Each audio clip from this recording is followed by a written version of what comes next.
Call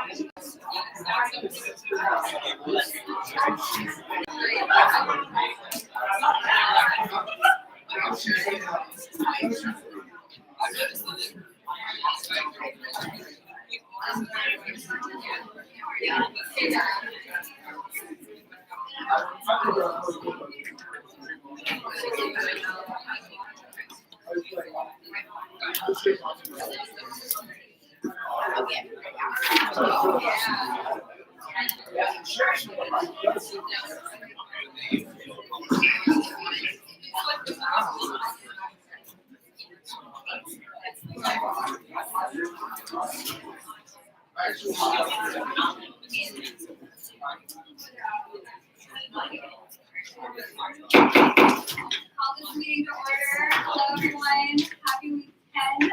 Hope you all had wonderful, safe spring break. We have a busy meeting tonight, so we're going to get started right away. So we're going to start with student speak out. As a reminder, students should say their name, their year, and where they live on campus. And then they have 2 minutes to speak and any questions.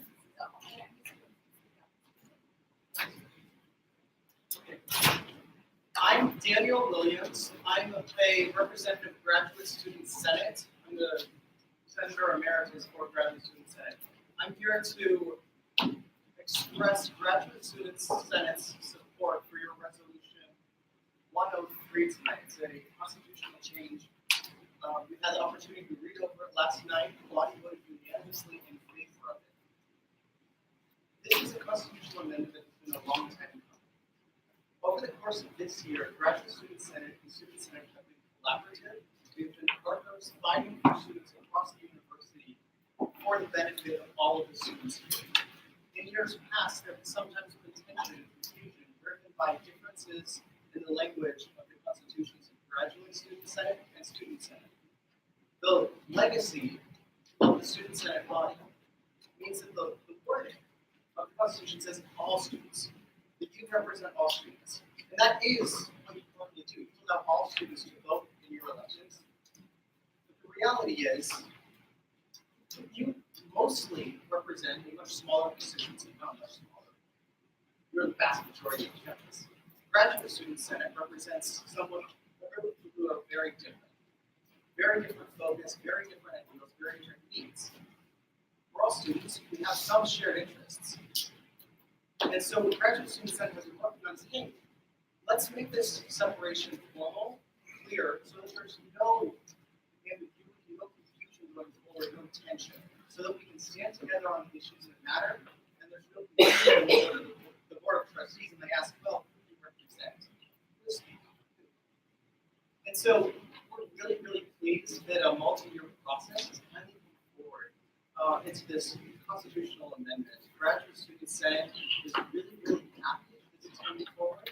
We're happy to continue working with you as a partner and collaboration on the things that you need, that we can work together and stand with you on. There are 3 letters of support that I believe Maddie will be sending out in your Slack channel. There's also the language of our resolution that we passed last night unanimously. I'll ask Maddie to send that out. Yes. Thank you. I'll be trying to stick around and answer any questions you have during the debate on that constitutional amendment tonight. That's all I have for now. Thank you all.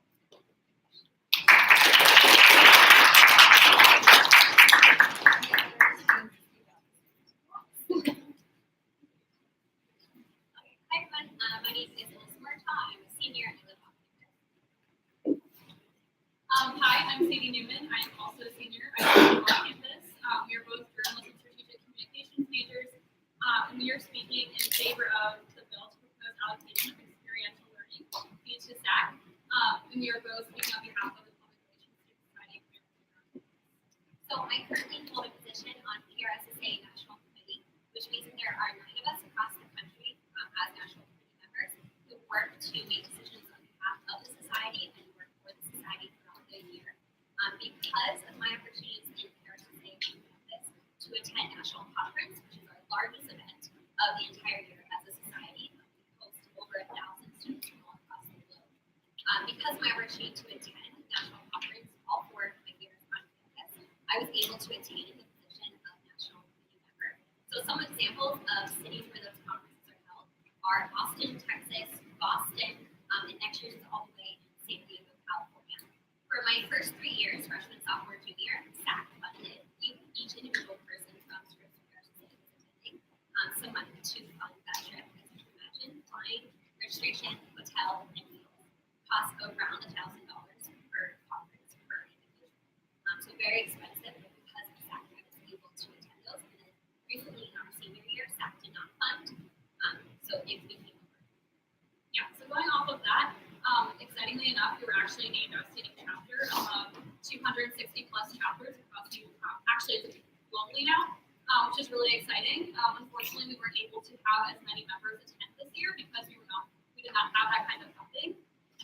But the previous 2 years that I had attended national conference, we did have the funding I was able to attend. So we are basically here advocating that people or our students have this kind of funding to be able to attend these kinds of conferences.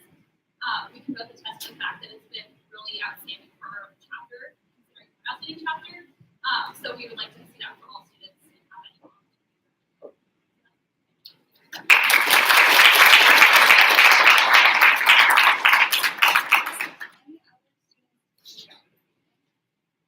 Seeing none, we're going to move on to announcements. Are there any announcements from the body?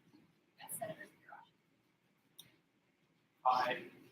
I just wanted to say again that on Thursday, April 11th, for anyone that's interested in coming, my student organization will be hosting the Engineering Talks Disaster Series, where we're bringing 4 both professors and people from industry to talk about engineering disasters, and it's just going to be a good time. Any other? I would just like to give a shout out to a member of our body who has some great news today. Parker Smith was named a Fulbright. So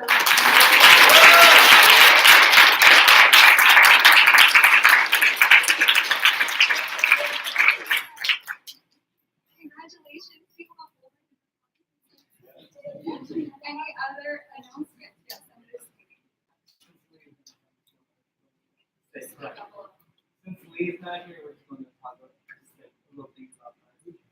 So remember, Pride Week is next week, starting Monday. On Monday from 12 to 4, we'll be doing some tables and bakers. Just come learn about the people, learn about our commission, about the student center, kind of Pride Week in general. On Tuesday, 3 to 4, they do 2:25 will be a brunch. I believe the food option will still be decided. For that. On Wednesday at 6, I know a lot of you won't be here, you're in the State House. If you happen to be here, there will be a movie in Denver, 240 called Friday Night, Homo Nationalism and the Rise of Queer Politics. And it's about an hour-long, 30-piece film. It's going to be a little informal discussion afterwards. And then the big event is on Friday at 8 at Athens on the Court. There'll be interaction. So, see as many people there as I can. Hi guys, thanks for everyone who came to the International Women's Day Gala. I'm super excited. But the little canvas sheet, the big canvas sheet that everyone wrote on, that is going to be shown at the International Women's Day Art Exhibition, our art exhibition on March 26th, from 10 a.m. to 7 p.m. in the big bar. So you can walk in, look at it, and tell their beautiful artwork will be there. A lot of you there. But if you see it, take a picture of it. I'm going to be real close so you can see it. But yeah, that's happening. And kind of thinking ahead, but the International Street Fair is April 6th. We will be there. But if you're not, you should go. It's super fun. There's a lot of good food there.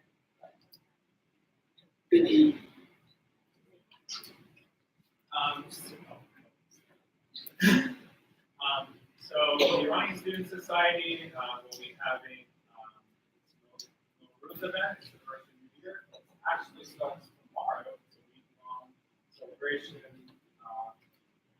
And it starts, the event's going to be on the 30th. And it's from 6 to 8. It's about $10. There's going to be some wildlife performances.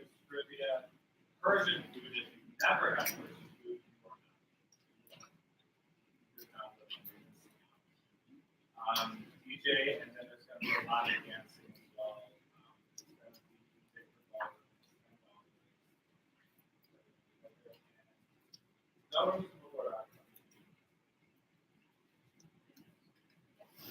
For those of you who don't know, today is a minor Jewish holiday called Purim, and we're celebrating at Jack Theo's starting at 7. But hopefully we'll still be going on by the time we're thinking about.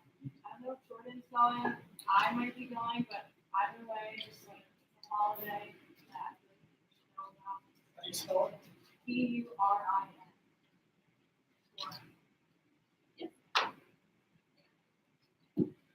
So, the Shanice Center will be hosting a diversity event called the Shea Diversity Movie. So we'll be having media practice into it from downtown students, and the topic here is unconscious bias. So there's a lot of topics to unconscious things we're talking about being safe. So you're all welcome. And it's next Monday, March 25, from 7:30 to 9 p.m. and it's in Chopper 4. I think the more information is all so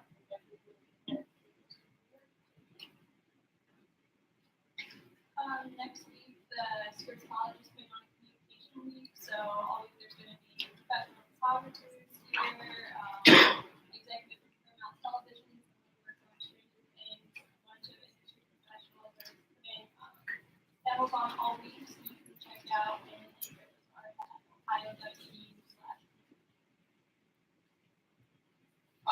Sort of unrelated, nothing's not related, but on April 11th is the Student Expo. There's a lot of people taking part. I've taken part. I don't know if anyone else in the body is.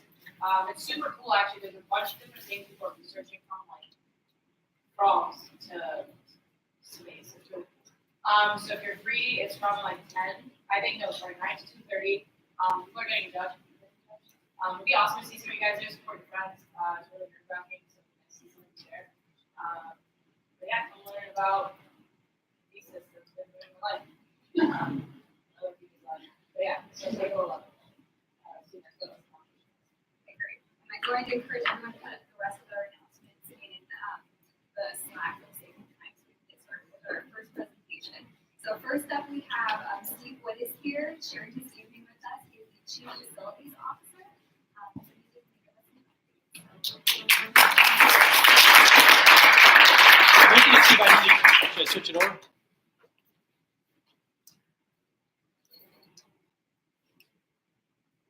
Now you're gonna.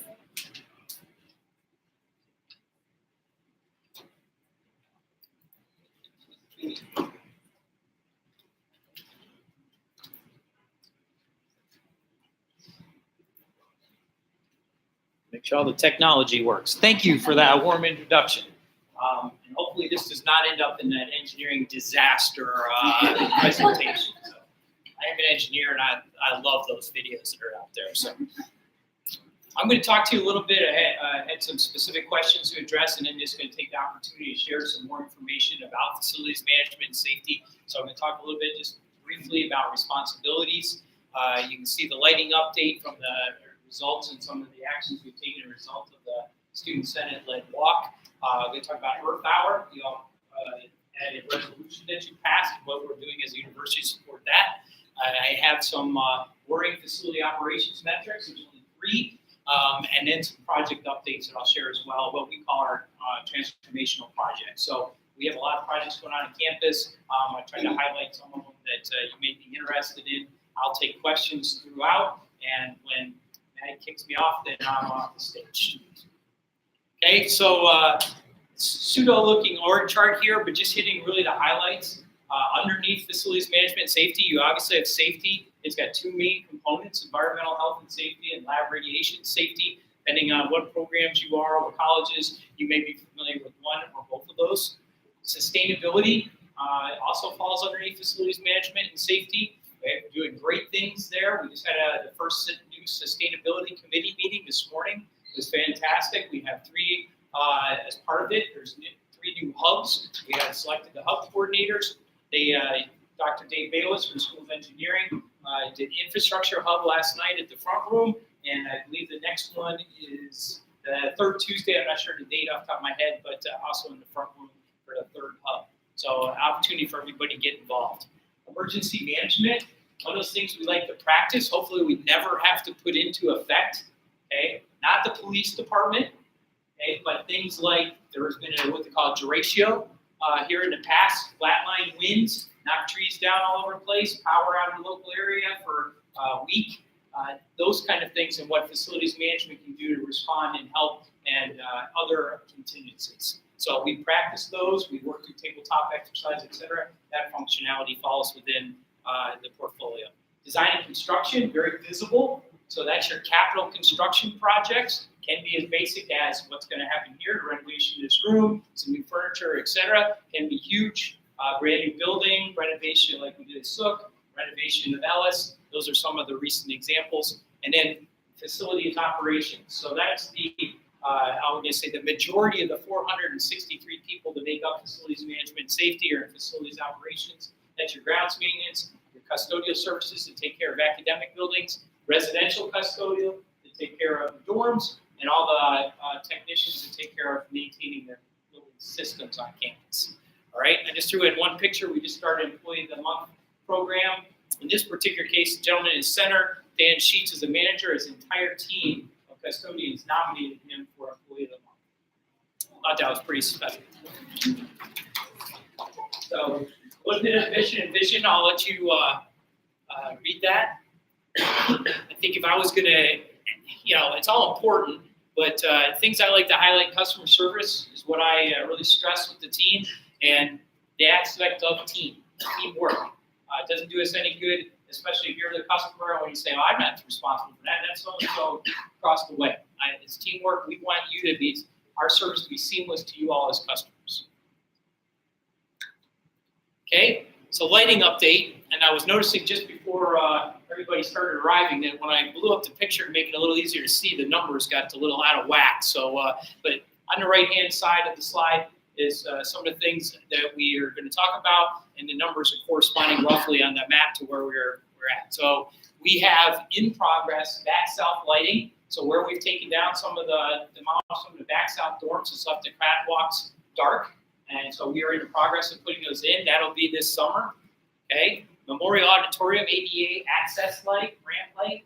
We already improved the lighting in front of Memorial Auditorium so you can see the stairs better, but there's ADA ramp off to the right. It is still pretty dark and a problem, so we're working on that right now. We have prioritized locations for the CIP. That's our capital improvement plan. So that's where the larger dollar improvements are going to be addressed. So that includes the Walter Harrell parking lot. So right out here, anybody's been out there, it's pretty darn dark. Along with the Convocation parking lot, University Terrace, up and down there, especially, I guess I'd say next to Mamad, above the Ellis just did some work there. So in front of that is pretty much okay.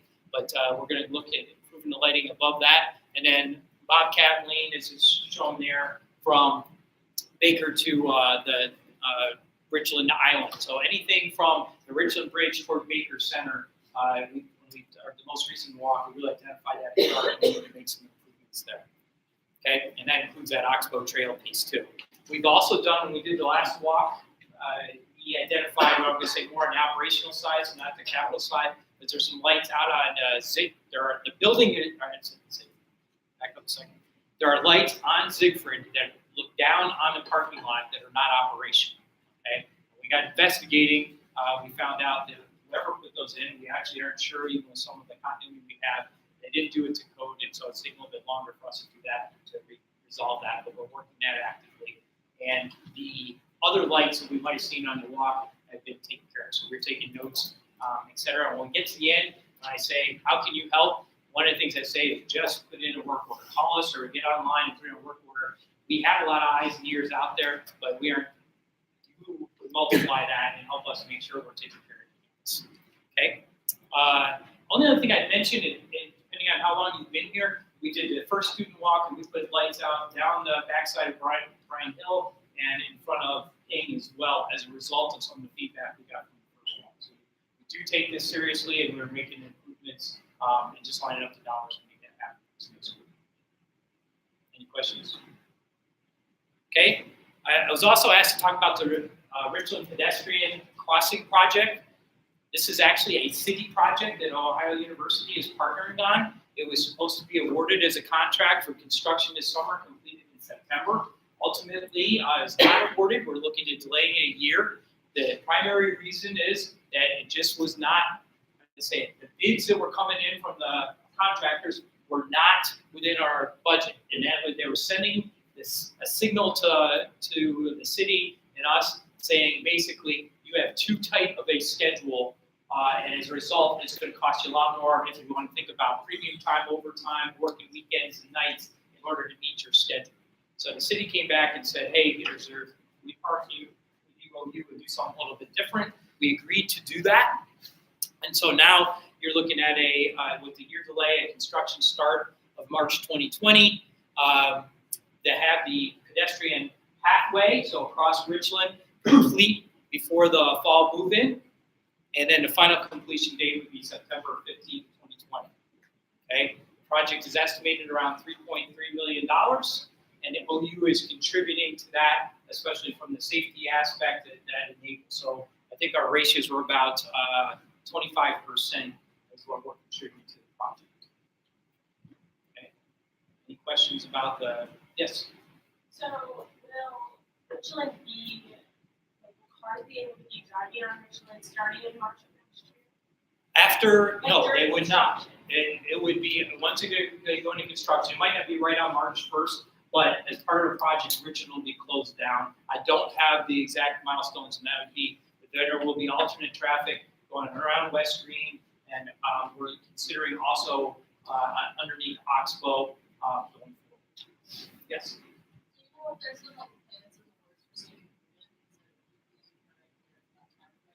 Move in or move out? Well, move in. Let's see, pedestrian, we are a little half routes, but we are, again, I don't have all of the dates yet associated with having that open for move in, whether Richland will be or not. We are going to make sure, one of the things we've asked her is make sure West Green Drive is open. Yeah.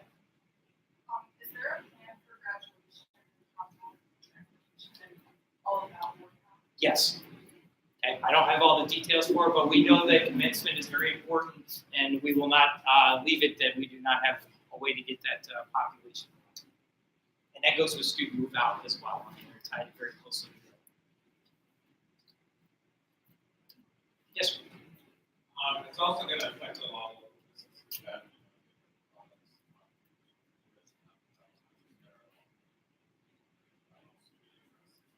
Well, they can come up either from Stimson and down College Street and turn depending on where they need to and work their way all the way up Court or up, work their way around from the other side, BW3s and up to Court by Baldwin. So there are some alternatives for them to get into the businesses as well. Great questions. Football games is one of the ones I'm worried about. So they're all great questions. It really it's. I don't know how you all view it as head of safety. This is a top priority for us to get done. So when you compare the inconvenience that's going to occur for the time period, no, it's going to be an inconvenience. But the big picture is let's take that, if you will, one step back so that when it's done, we have 2 steps forward on our safety. Earth Hour. Okay, so if you weren't aware, I guess you guys had the resolution, so you should be aware. March 30th, Saturday evening, 8:30 to 9:30 local is Earth Hour. Okay, we are supporting that. I'll get a list here in the next slide of what we're going to do, but we're taking actions to balance that with safety. Okay, we just talked. One of the things I asked about was the lighting. I can't turn all the lights off to campus and have a safe one while I'm supporting Earth Hour. So a little bit of balance in that. We are encouraging students across the board to make their individual choices on how they can support. Things that come to my mind is if you're in a residence hall and you're deciding to go dark and turn off your room light or your hall light, great. Just please don't revert to candles in order to have light. Maybe use your device flashlight or something like that. And don't access any electrical panels, right? those are just a couple of the key messages. We are going to monitor the energy use, see what's going on. Figure that we'll be supporting this in the future, so see if we can start building upon that. I will tell you right up front, it's costing me more to shut down what we're going to shut down than we're going to get in energy savings. Okay, I will maybe I will back off a little bit. I would be very surprised if the energy savings from this event covers what we're going to do. And that's just a function of how many people and how much it costs over time to make it work. Okay, so we picked out some very visible areas on campus to turn off. It's a function of what we thought was visible and also what we have, I'm going to say, easily accessible to turn off is a key factor as well. Sometimes we have all light circuits are all tied together and we can't turn off what we want without turning off sidewalk lights or something else that would impact safety. So you can see from Baker Center cupola, the uplighting and clock, etc., at Cutler, Sook Academic Center, and so on down the list. And we have a couple others we're still using this last week before it happens to see what else we can do. Okay. Any questions about Earth Hour? All right. I mean, show thumbs. Yeah, maybe. All right. Okay. All right. So how can you help FMS? Trying to see. Okay, I got some more. Okay. First of all, I mentioned earlier, submit a work order. Okay. You can make a phone call, 593-2911. That would be great. There's somebody at the other end of the phone right up till 6 p.m. Take that. We'll get somebody on it. You can also get online. Link is up there. If you haven't found it, we're making it accessible, easier to access in our webpage upgrade, which is happening later this spring. Another way to do it, recognize an employee. I showed the picture up front, employee of the month. Just got started in the last couple of months. There's an online submission for that. If there's somebody you're seeing doing something a good job for facilities management and safety, put a note in. If you're looking from afar, you can still put a note in. I saw somebody doing, something over on East Green on this day. We will figure out who it is, believe me. Okay? And then I'm going to take one, I guess you could say, political message I want to take behind this audience. I want to talk a little bit about mold. Okay? Might open up more questions than I'm prepared to answer, but I'm going to try. Okay? Don't panic when you see mold. Okay? It occurs in the environment. It's outside, usually 10 to as much as 100 times more than you ever see it inside. Okay?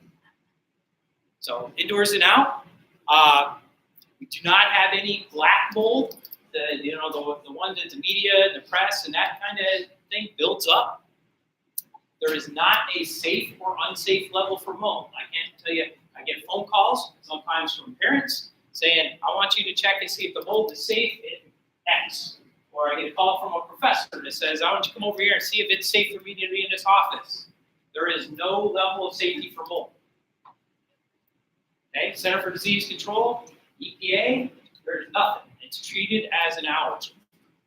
All right, so what do we do about it? If we get the call, we have a quick, I'll call it a quick response force. We have 24/7. We'll have folks show up. They'll start doing cleaning of it right away. If it happens to be something in a dorm, it might have air conditioner, and somebody sees something on it, we're going to take that out and take care of it right away. It may not even be mold, but we're going to treat it and get it taken care of right away. All right. Questions about that? Go ahead. I do want to thank you for however, there are some people who are highly allergic. I'm one of them. And for a fact, when we were renovating my house, years ago, over 100 years old, it was mold. I had to get out. There was something that's And I'm not trying to belittle that at all, okay? And we would, if you were in the dorms, I would work with my counterpart, Peter Nikoski, and we would find an alternate spot to put you where there hadn't been, okay? Well, if we take it, we still respond, we'd still make that effort to do it. And like I said, individual susceptibility to that, some people are more susceptible than others. And I'm not trying to belittle that you're sensitive to. We have people out there do that, and we will react. Yes, sir. I understand that policies or practices may have changed since then. About 2 years ago, I was in the HTC house, and 2 HCC students that lived in the same dorm as me at the time said they had called management or custodial services and asked them to remove mold they found in their vents. But instead of having maintenance crews go to investigate, clean out the ventilation unit, they were instructed by maintenance to do it themselves, and how they were presented a list of instructions on how to do that. So it took prodding from an administrator in the HGC office to actually get maintenance crews into Johnson Hall and clear the mold. So I want your response to that. And practices have changed since then. Practice has definitely changed since then. All I can say is that part of that teamwork, I'm trying to emphasize in the team that we work together and, as I said, provide seamless customer service. But yes, right now we would have my night shift, which is really only 2 people, would respond to everything they could, and they pass it off, and you might have a second wave come in when the full shift custodial services come on in the morning. If they get it, and with their experience, they say, we need some additional help in doing X, Y, and Z, they would bring in the extra folks to do that, and that process is overseen by somebody from our environmental health and safety shop, industrial hygienist that supports the protocol and goes out and randomly checks what we're seeing. So just for clarification, there is no practice in which students have to clean these ventilation systems on their own? Clean the ventilation systems on their own, no. Okay, thank you. That's all I can do. I appreciate it. All right, I wanted to share some things. Not sure what your impression of facilities management and safety is. We always have room for improvement, but I have basically 3 slides that I just wanted to hit on. This one's just showing our customer service ratings. This is for all the areas of operations, so your custodial, residential custodial, grounds maintenance, and your maintenance workforce over the last 4 years, okay, fiscal year 19 to date. Haven't got to our goal yet, but we have improved, and we're continuing to strive to do that. How we measure this is if you put in one of those work orders, every 5th completed work order results in one of those nice electronic surveys that says, how did we do? I'm on a radius of scale 1 to 5, put in your comments, and we'll go from there. And if you put in comments, good or bad, we do dive into those, and we share those with the technician from the aspect of how can we improve that service moving forward. And sometimes it's not about whether that technician did it. We have to look at it and say, that technician was on the back end, it was passed around 3 or 4 times, it wasn't that individual's fault. Okay? This one, I'm proud of it. It's still not overly, happy with it. Okay? So work order backlog. The yellow line is probably the most important one. 2015, we had work orders that were 2,283 days old. Okay? So we're all the way down to 494. Okay? So great improvement, 5 times better, but what? What are you grinning at? It's because they're still a year plus old, right? You go, come on, Steve, I'm going to graduate before you get over there and take care of that. I know that. Okay? So we're fighting that, but we're getting better at it. I will say the other aspect of it, just the backlog in general, you notice it's starting to level out. That's a reflection of balancing the cost of how many workers we have to execute every work order on the day it occurs. And we don't have enough resources to do that. Okay? In extrapolation, you don't want to be paying in tuition what it would take to do that. Okay? All right, this one I think is the best of the 3 success stories. Okay, we're still climbing. This is preventive maintenance. Okay, so you got your car. You need to change your oil every 3,000 to 5,000 miles, depending on what your dealer recommends, synthetic or your traditional crude.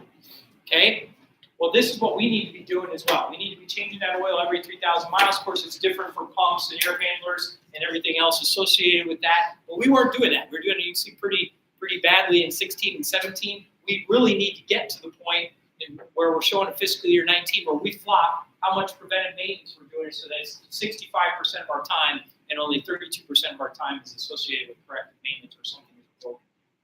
Okay, so we're making some improvements there. I'm very happy with this. I just wanted to share that. Okay, maybe this would be of more interest. I'm an engineer, I told you, lots of stuff. All right, this is energy.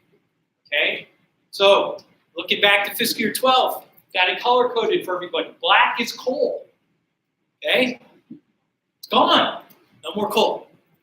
Okay, gray is natural gas. Yes, we have a lot of natural gas. It is not solar. We can talk about that. Green is electricity. So there's a potential to be solar or wind in the future as we continue to strive for that. right? Notice we got downward trend since 15. The only one that's up a little bit right now is 19, and that is, the year is not complete, but when we're doing our data to show it, we project on an average year. Okay, so if you looked at this time in the last year, it would have shown a high 2, and yet by the end of the year, we still had a decrease in our overall energy. This is not normalized for weather. This is not anything else. This is pure reduction as we've gone through energy. It's circled over there on the right. That's a combination going to our common denominator of millions of BTUs, British thermal units, for coal, natural gas, and electricity, so you can see that decrease. Okay? Good news story. We're continuing to press. We are interested in doing anything energy conservation wise. Water. Okay? Other than that, whatever that was in 15, and nobody calls it into the city. I just don't think they were really looking at their billing and our meters that well. We have had a significant drop off from 17 through 19. What do we attribute that to? We've switched out those boilers, got more efficient boilers. We've been investing in the underground infrastructure that you don't see, hopefully you aren't seeing, which is steam and condensate, keeping the water in the pipes. All right? So water is going down, continues to progress in the right direction. The only thing that's bad is that yellow line right there is how much we're having to pay for water. So when you see over here, costs for thousands of gallons, look at our prices, how it's gone 16, 17, 18, 19. Okay. We are the largest user, and so as a result, as soon as we make a savings, we usually get a little tax. Okay, projects. Any questions on the water energy? All right. Board yet? I only have, 5 more minutes? 2 more minutes? I'm over already. You can give me the hook. All right, campus security. Putting in cameras all across campus, over 400. It's 480 something. Okay, that's an official quote, 480 something. All right, cabling is 67% complete. Doesn't do us any good to put up a camera unless we have it tied back to where we recorded it, somebody can watch it. And the camera installation is 40% complete. We're a little behind schedule, primarily because we had, with our resources that you see there, we had some contractors helping. We've had to resort now to what I call our in-house workforce, or our OU employees, to finish it out. And so we're looking to have that done by May 1st. But we are making significant progress in that area. Bicentennial Park renovation. Okay, did you notice there's some more lights out here around some of the punch cards, etc.? Okay, partially done. We got the trees in, we got the lighting in. We need to go back, and we're going to do this spring clean up, and I guess you can say repair a little bit of punch cards. You wouldn't notice it, but if you get out there close, you can see the pieces of concrete are starting to spread apart. We need to get in there and take care of that, and that'll happen this spring, as well as the signage. The safety improvements. Okay, so we want to improve the crossing at Peden and Walton. So right after the end of this end of the building. All right, that's tied to this. And we're going to do a study/design of that we can then implement as the last portion. Okay. Bridges 13, 14, 18. Okay.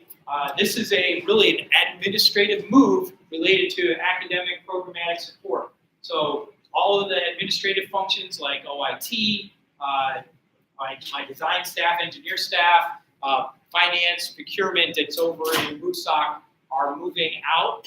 Some of them are moving up to the Ridges after this project's complete. When they vacate Woodstock, that is going to become the Russ Opportunity Center, an engineering research platform building is going to replace that. Okay, not replace it, that sounds like demo. Be renovated into that function.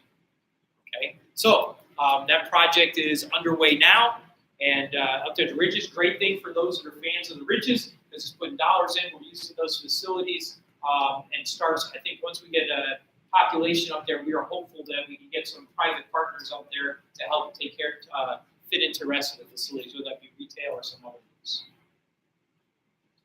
Chemistry building.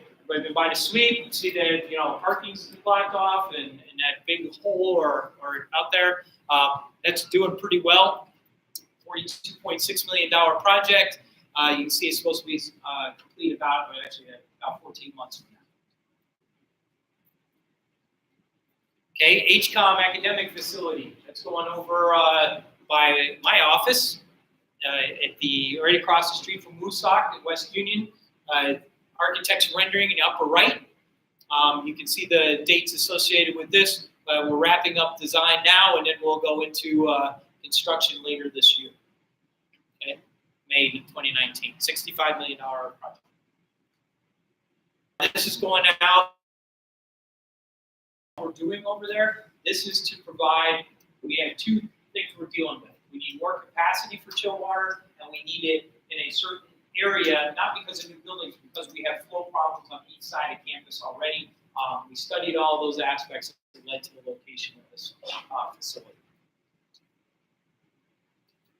And then I mentioned earlier, Russ Research Opportunity Center. It is just in what we call our schematic design phase, where we're starting to gather the requirements and put that together. It is not scheduled to start construction until fiscal year 20. Okay, double, because I didn't delete the other slides. What other questions do you have? Yes, ma'am. So I work at Memorial Auditorium. Okay. And we have pretty consistent complaints, especially in the summer, about the temperature of the building. There have been several times, especially in the summer, which is surprising, that you can actually see your breath in the building because it's so cold. And I understand it's a really old building, and it's either the air is all the way on or the heat is all the way on, and it's really difficult to work with.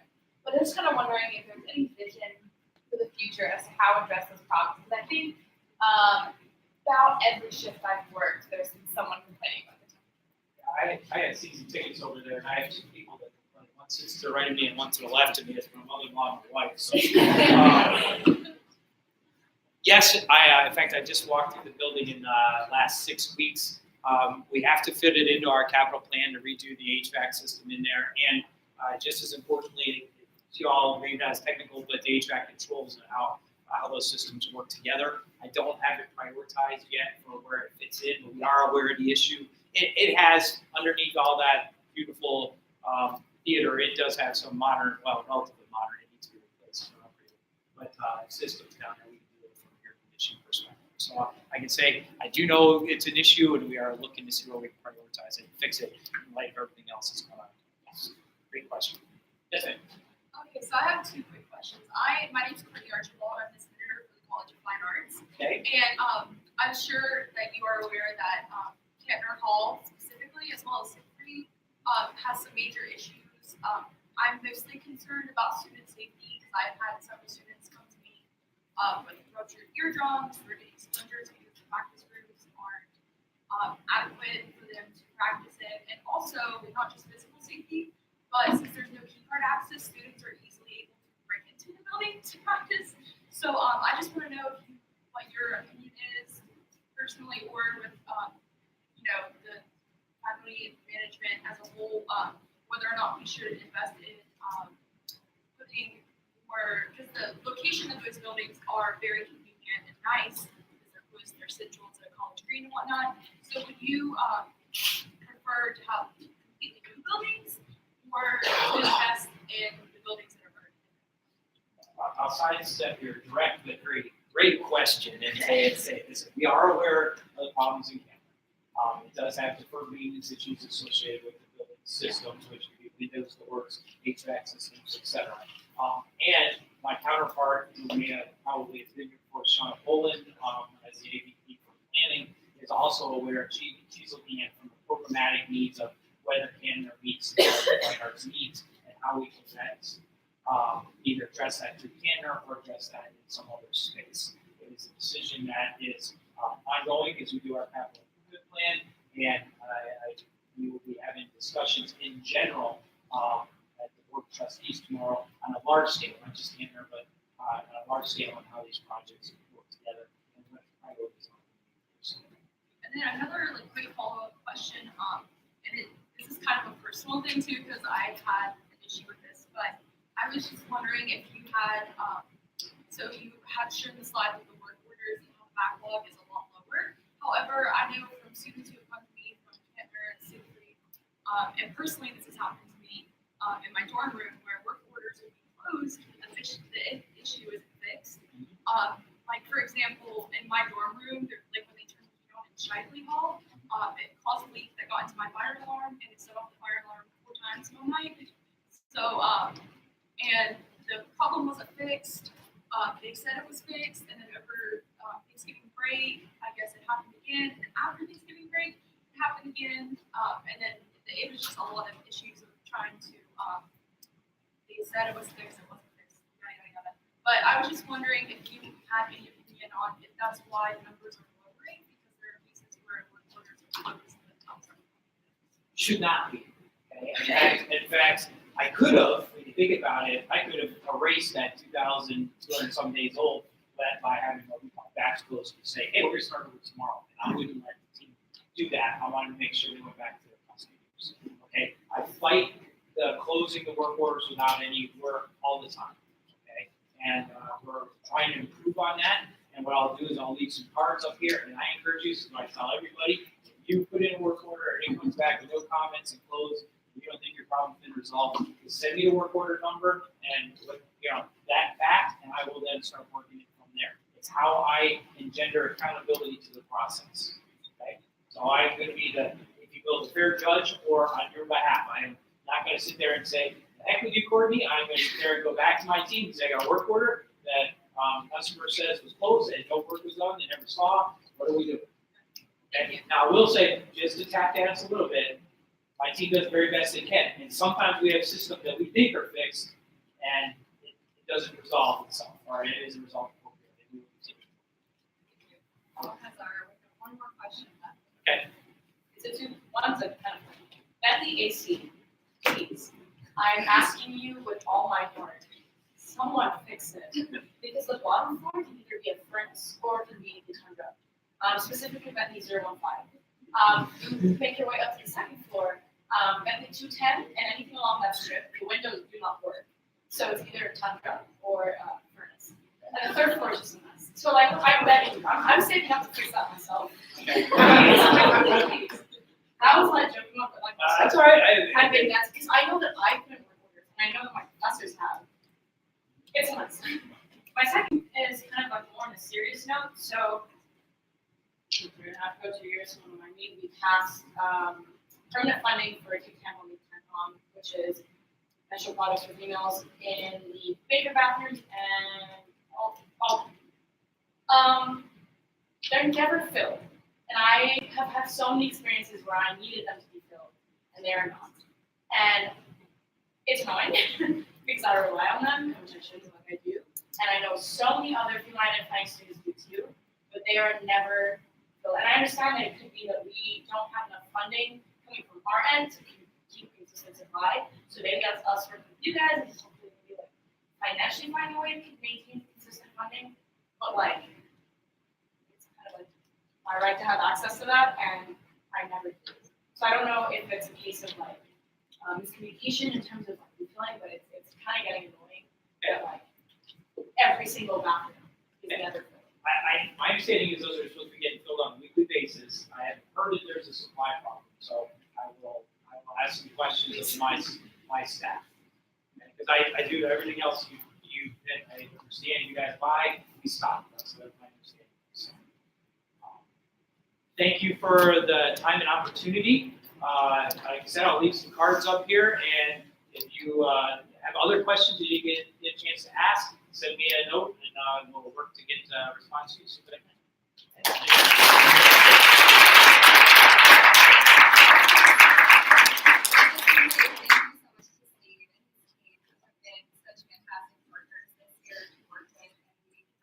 Tell you how thankful and grateful we have been for your collaboration. Okay, we're going to move on to the second presentation for the evening tonight. So we have a presentation on the revised city code concept. So we have Taylor Tackett and I believe Jordan and Ellen are also presenting. Yes, okay, so welcome them.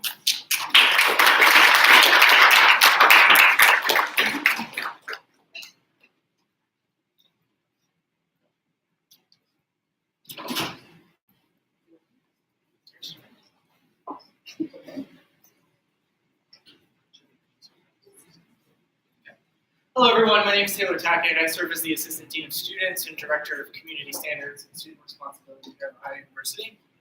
I'm Adam Bosinger. I serve on the Student Code of Conduct Committee. If you guys want, you can move them in a little more. They're not as cute.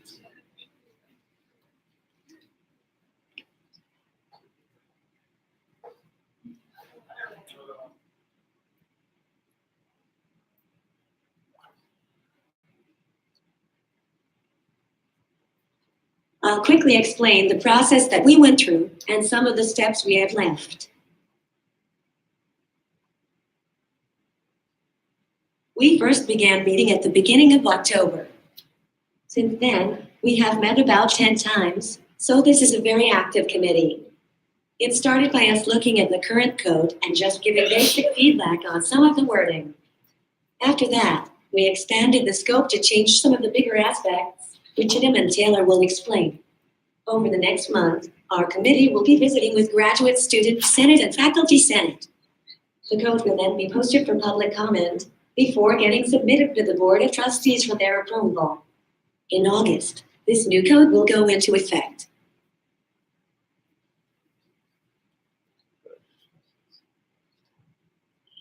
Okay, so one of the things we worked on in the committee is some changes to self-defense policy. Currently, as it is written, the language could be interpreted as restrictive in cases of sexual misconduct. The current reading states, failing to take advantage of an opportunity to remove oneself from the situation negates the claim of self-defense. And obviously the wording of that could seem like it would mitigate if somebody were to protect themselves if they were in a difficult situation. So our committee has worked, we're working to change the wording of the policy to essentially reiterate a person's right to remove themselves from a situation, especially related to sexual misconduct. And obviously students do have the right to remove themselves from these situations, and the university believes heavily in that. Okay, another thing the Code of Conduct Committee has worked on is changes to the group adjudication process. The way groups go through the student code of conduct, essentially a trial. So right now, the changes we're trying to make are we're trying to make groups adjudicated in a similar process to individuals. And the way this, just a brief rundown of how this is going to work, is groups accused of violation are assessed for immediate danger, such as hazing. And if immediate danger is detected, they will likely be sent to appropriate authorities, like law enforcement. If not immediately dangerous, accusation will be investigated according to student code of conduct policies. And groups will be able to accept charges or deny charges that are assessed. And they also have the opportunity to consult with their leadership team to get essentially advice on whether or not they should accept the charges. And if they deny the charges, then it will be essentially reviewed again by a higher committee. And if charges are denied, groups will be adjudicated by an administrative team, and the standard appeal process will be allowed. So,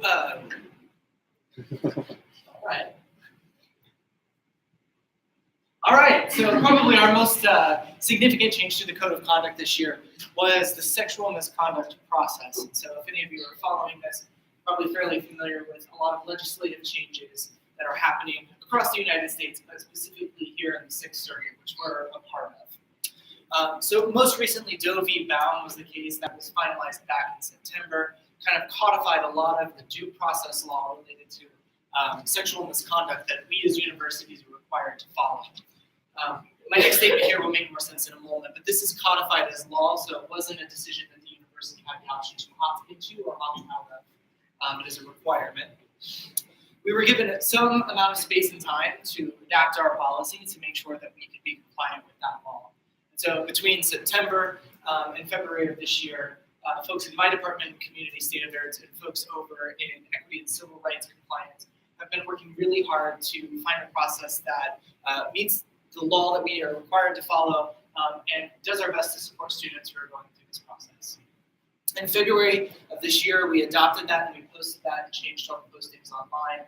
So any cases that began in February and moving forward are going to be adjudicated through this particular new process. And then it will be part of the new code of conduct in August 2019. So I wanted to talk to you a little bit about what that entails. There we go. So first, it expanded cross-examination rights. So under the new process, when we talk about complainants and respondent, a complainant is somebody who says that something has happened to them, and a respondent is the person who allegedly caused that behavior to happen. So that's the language I'm using. So cross-examination allows for both the respondent and the complainant to cross-examine one another in space and time. So it's not, in the past, we've done it through advisors going from room to room to kind of separate the folks out if that was a request. Moving forward, we are required to allow them to directly address one another. So some of the ways that we've tried to soften that is we allow individuals, respondents or complainants to do a Skype in, so they are facing only the investigators and the hearing officers and not the respondent or the complainant.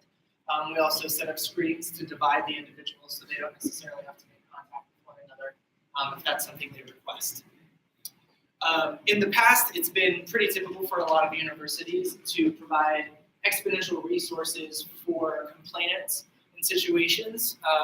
And so this law requires that whatever you are offering complainant also has to be required and given to a respondent.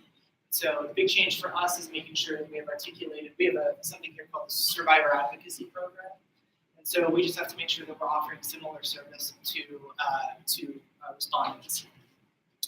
Impact of not participating in a hearing, and this one's a biggie. So if at any point an individual decides that they don't want to participate in the actual hearing, which is sort of the final step in the process, they can choose to do that because they have the right to speak or not speak and not participate. But if they choose to not participate, any information that they've provided throughout the investigation cannot be considered as part of the decision. So they are required to be there if they want their perspective to be heard. We've also expanded the role of an advisor, and this is to allow a wider breadth of folks who sort of find themselves in litigious situations. So lawyers can now cross-examine both complainant and respondents as well in cases of sexual misconduct. We've also changed the length of appeals. So after the conclusion, we deliver a decision. The code has historically read that we have 3 days to file an appeal after you review our material. We've expanded that to 5. That's because sometimes we have upwards of 2,500 pages of documentations for an individual to review, and that takes a substantial amount of time. It also helps us as administrators make sure that we can really sit down and think through our decision-making process and deliver a decision that's really vetted and thought through. Concurrent proceedings for faculty and staff. So faculty and staff investigations, so if there is an alleged student, faculty, staff, Title IX concern, that is managed between equity and civil rights compliance and human resources. So that doesn't necessarily have anything to do with community standards, but in this particular occurrence, we can both investigate the faculty and staff member while undergoing the Title IX investigation at the same time. And then the last piece is we can amend and change any charges throughout the course of the process. So this allows us some flexibility if once we start the engagement of the conversation, we realize that a charge is or is not merited, we can change that as long as we communicate that to all parties. And with that, what questions do you have? Yes. Hi there. Hey. Okay, so you just mentioned ECRC. This is like a pre-question, action question. Okay. To what capacity do you guys work with ECRC during a case and/or process of conduct? Sure.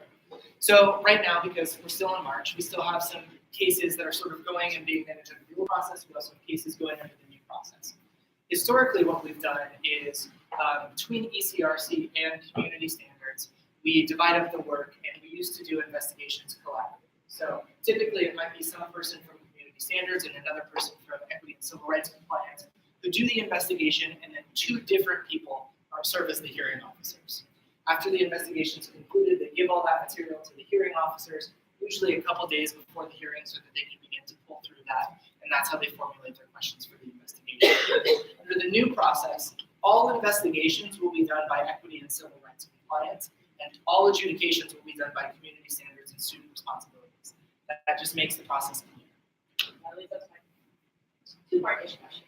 First thing, is there any talk of changing the notification process for students who will talk to ECRC? Because that is, it's a very problematic notification system, like extremely problematic. Students get a 20-page email that they're expected to open on a private server, like just goes to and it's daunting. And I'm just wondering, that was like my first question, if there's any talk under this new process of addressing how students are notified that the university is not the issue. It's an overwhelming process and it sucks. It's really bad. That was my first thing. So that kind of is an issue that I didn't know if was talked about. The second being, I don't really know how to explain this, but I feel like in certain cases there's been a lack of streamlined communication on both ends.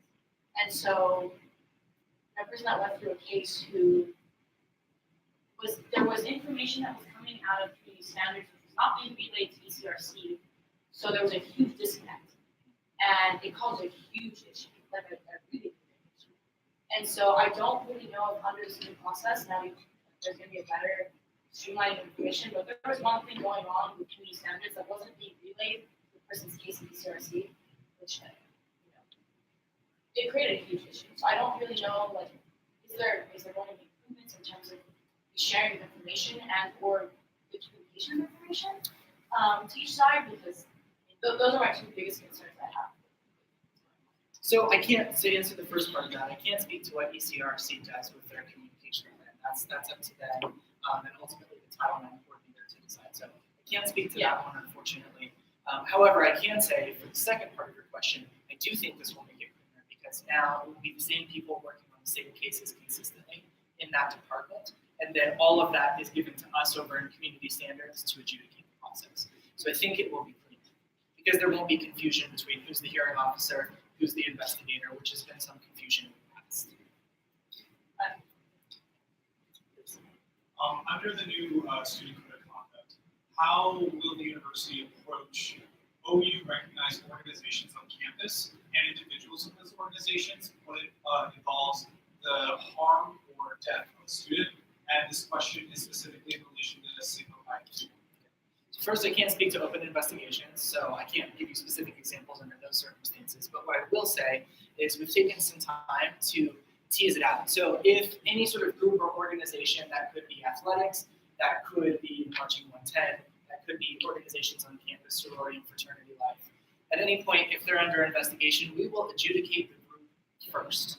So we will determine if there was responsibility for any of our charges on the basis of the group first. And once we've concluded that investigation, if individual charges are merited, we will move forward on that. So I think it does make it cleaner from that perspective.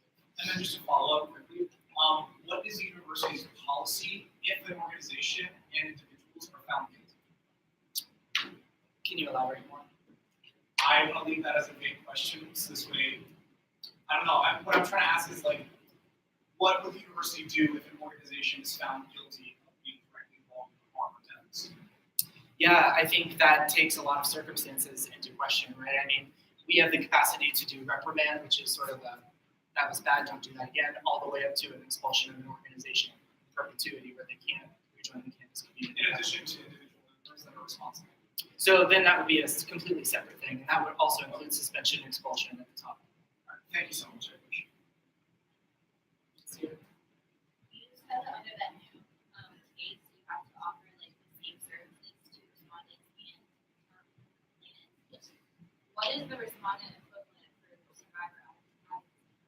So there's not a formalized program right now. I think we're still navigating that. It's just making sure that they have an advocate that they can speak with to support them through the process that's not connected to the process.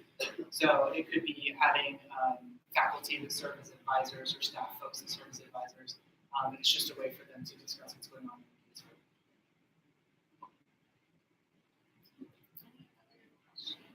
I'm sorry, there was one.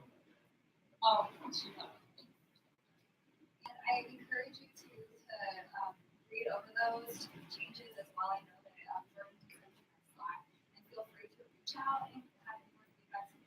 Some of those is really challenging too. So it might take some kind of reflection. Thank you all for coming.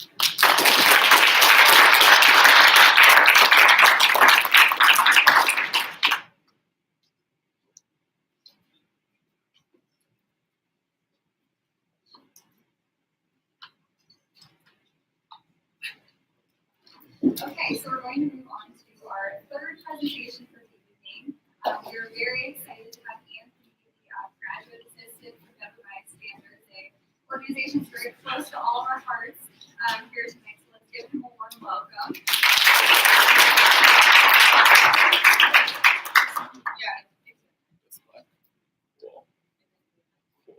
Awesome. Hi everyone, my name is Anthony Silberto. I'm the graduate assistant for Power-Based Personal Violence Harm Reduction.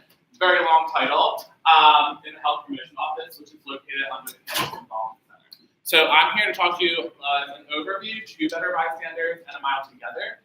Currently, I don't know if everyone knew this, but A Mile Together and Better Bystanders and in our Health Promotion Office, sexual violence prevention and other forms of power-based personal violence do not have operational budgets or institutionalized funding. So we have,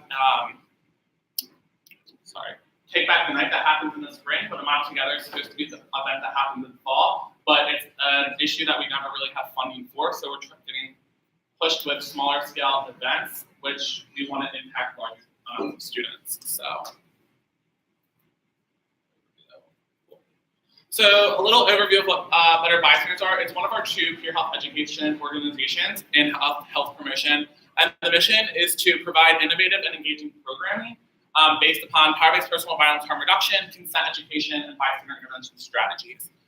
Here are our programming numbers from the 3 past years. So in 2016 to 2017, we reached 2,205 students. I put the plus there because sometimes we miss students in county. And then 2017 to 2018, we reached 3,950. And then from 2018 to 2019 and ongoing, I project we'll probably reach 6,800 by the end of the semester. We've reached 6,435 students. And this is with less than 10 students, myself and my supervisor doing all of the programming. So.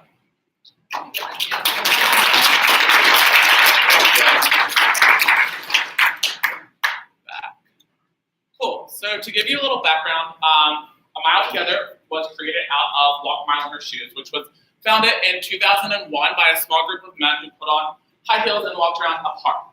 This is now an international event noticed around the world. So Ohio University participated from 2007 to 2014 and then wanted to do something that was more inclusive to our campus and our community.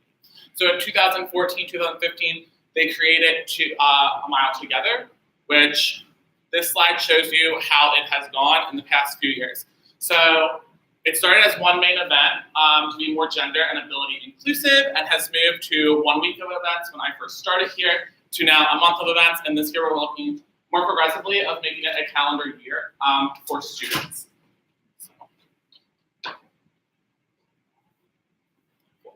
So I just put a slide in here about inclusivity and how we would view inclusivity in our office. So we follow Adamsville and Griffin's definition of social justice as both a process and a goal. So we know that to reach our goal of ending power-based personal violence on college campuses, it's a process. It's not going to happen overnight. Cultural shifts don't happen overnight.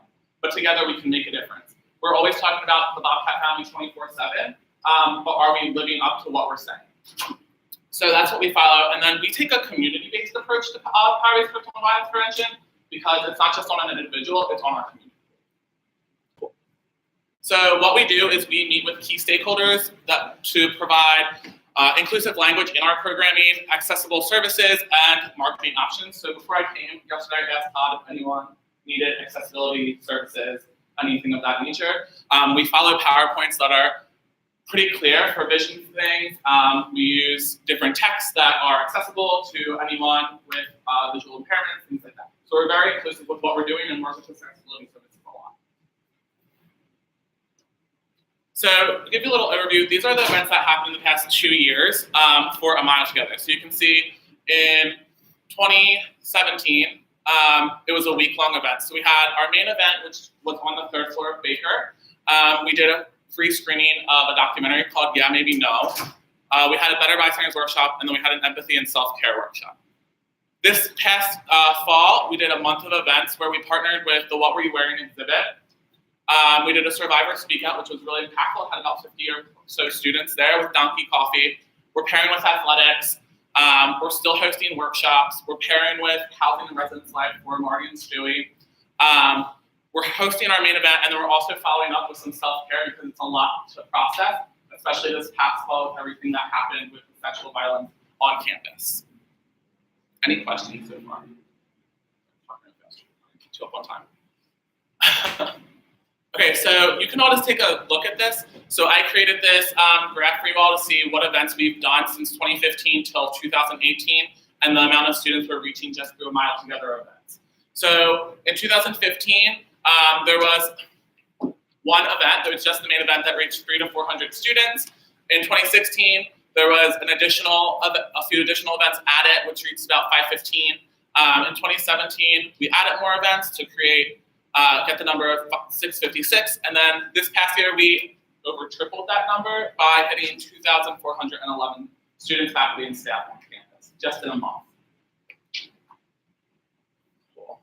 So funding. So like I said, there's no institutionalized funding for sexual violence prevention or poverty personal violence on campus through our office, and there's really solely 2 people that do the prevention work on campus, and it's myself, and then our assistant director for sexual violence prevention, Matt Hall.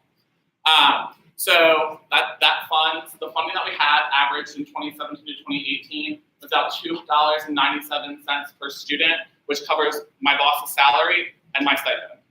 No programming. So we're operating off of our knowledge and the knowledge of our peer educators and the fact that people request programs. And we can create PowerPoints and do those things.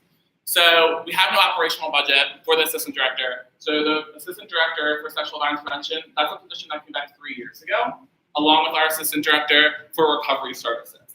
Those both don't operate with budgets. That's what everyone knows.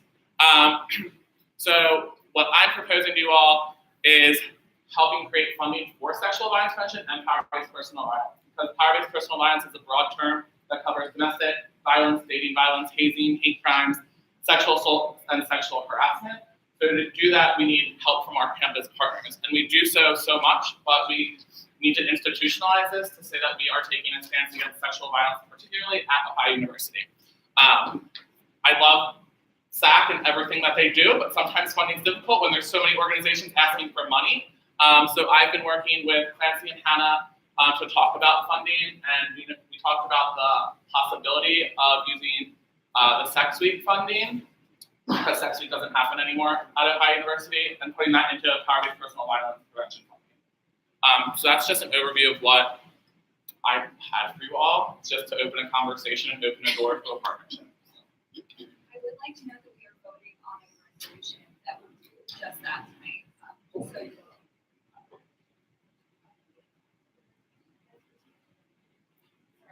Okay. Yes. I can explain really fast since I'm asking the question. So basically, the resolution that we're passing tonight is basically I have already allocated that 650 of Sex Week funding in this year's budget, so we're allocating that money towards back tonight. But talking to JP in the future, we're going to change our key so that Sex Week funding in the future will be allocated hopefully towards them all together. Yeah, does anyone have questions? That was like it for me. Yes. I'm a SAC commissioner, so I have 4 questions. Yeah. Have you thought about partnering with have conversations with specific? Yeah, so we do partner with UPC on a Mile Together. They help us somewhat with funding, but we also are cognizant that they're also doing a lot of programming during that time. Next year's Mile Together is changing. It won't be on the 3rd floor of Baker, just a snippet. We're working with UPC to do like that Taste of Athens event and incorporate a Mile Together with that. But again, it's all about funding, and we're not going to ask them to fund our entire event when they're not the whole sponsor. So I just had one more. Yeah. Thank you for the patience. I noticed I looked through your budgets slash question this year. Yeah. I want to encourage semesterly funding is on April 12th, so if it's a fall event. Yep, it's going to be submitted by next week. Awesome. Yes. Hi, can you I Yeah. had a question in regards to the culture and respect initiative. I represent the Senate on that. And just how do you perceive the future being governed by seniors' role in that initiative, and like what information you can provide with regard to search and premium? Yeah, so I think with the culture respect, I'm still new to that. My boss is on the committee, yeah. So Matt and I work closely with Matt Hall and Kim Caster. So the Better Bystanders Vision to that will kind of be the forefront of helping with prevention education and how to do that and create this culture of respect and make it institutionalized on campus and make it conversations that are normal. Because right now conversations aren't normal to have on like consent and power-based personal violence. So creating those conversations and breaking down those barriers is what we foresee currently, while maintaining the growth in Better Bystanders. So when I started here, there was 3 Better Bystanders. We're up to 7. Next year we'll have like 11. So maintaining that growth and having more peer educators, more people invested in it. Yeah, so like with my follow-up question, Yeah. which would be that your staff is really limited, is that due to funding reasons or just eligibility? Like why is the better practice keeping like a small exec staff and like if you think getting more people to help? So both our peer education groups are volunteer based. So it's really, you just apply, we have a conversation with you about why you want to be in the group. You take the course, there's a course associated for credits. So that limits our options when our class is always Tuesday, Thursdays from 12 to 1:20. And students have other classes they have to take. And also Better Bystanders is pretty new. It's about 3 to 4 years old, where we have our other peer health education group, Power Gamma, which is about 30 years old. So it's difficult when people don't recognize the name or understand what they do. So we're trying to create a more marketable approach as well. Yeah, no problem. Yeah. Have reasons been provided to Better Bystanders why there are no operational or programming funds allocated to the organization? Budget cuts. We have no idea. Health Promotion has an overall budget for everything, but we've also had budget cuts for the past 3 years. So when the position started, there was no operational budget.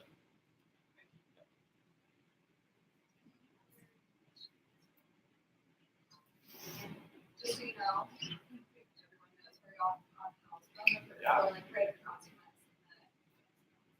So say hello to them as well. If you Yeah. have any Bigger 355. other, okay, great. Thank you so much. Thank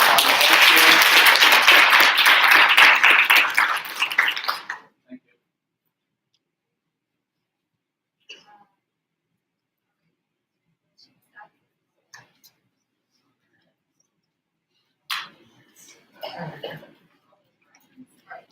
President Sloat.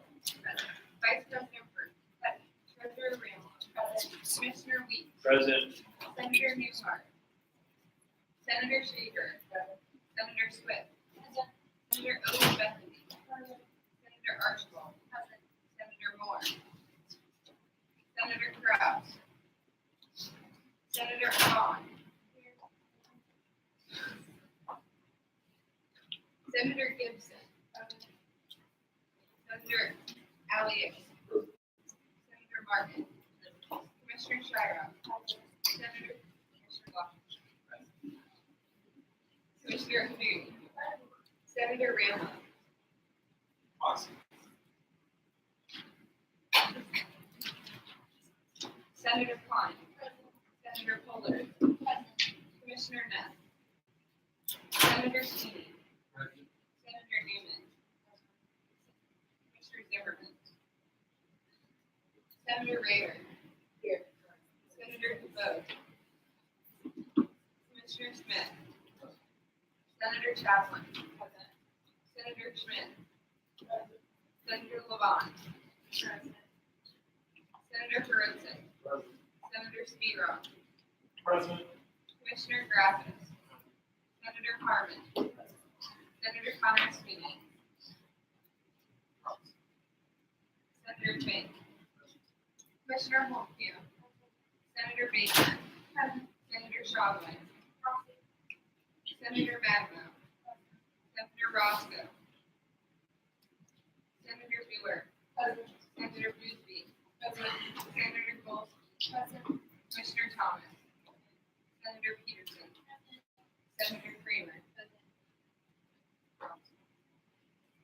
Commissioner Weston. Senator Carrier. Senator McAdams. Report Woodward. Are there any additions to the agenda? I move to add resolution 18-108, a resolution to appoint the members of the standing committee of members, Mayor Lang and Senator senior honors status. All those in favor of this addition, please raise your hand. All those opposed, abstentions, right, so that. All those in favor of approving the meeting minutes from 3/6, please raise your hand. All those opposed, abstentions, minutes are approved. So we are going to jump right on into lots of really good legislation. Some of this will be on a consent agenda, so I motion to add resolution 18, 19, 105, 106, 107, and 108 to the consent agenda. all those in favor of adding all of those resolutions to the consent agenda, please raise your hand. All those opposed, abstentions, great, those are added, so we will vote on those. Senate Resolution 1819-100, a resolution to amend the budget to reallocate sex funds. Whereas, second, primary sponsor, chairperson. So Lydia already talked about this a little bit.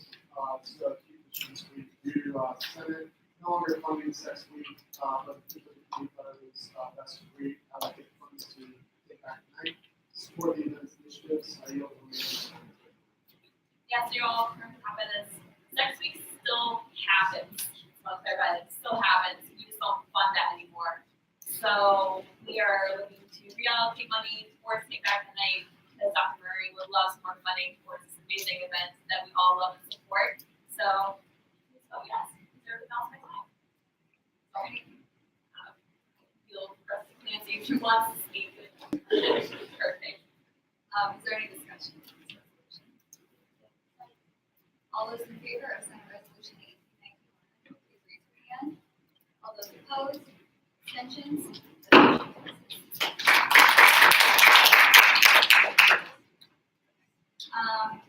So we have our first bill of the evening, Senate Bill 1819-14, a bill to allow meal swipe donations year-round. Whereas, second, primary sponsor, Associate Justice. Hi, I'm the Associate Justice for the Judicial Panel and also the President of College Council. And we've been working a lot with the security on campus. We saw that last week they had, or the week during spring break, before spring break, they had meal swipe donations. They got over 2,000 meals donated. So we think that this would be a great idea to continue doing this year round. Secondary sponsor, Senator Klein. Yeah, I echo what strong ability to help students at campus. That, so Chief Justice. So, as someone who lives on campus and has a meal plan, the smallest traditional plan you can get, which is a traditional 10, I use like 6 meal swipes a week, and the other 4 literally go once. I can use them for nothing. So it would be very nice if we could donate them, and therefore someone would get some use out of them, and it would be going to pockets and services. So I'm just worried about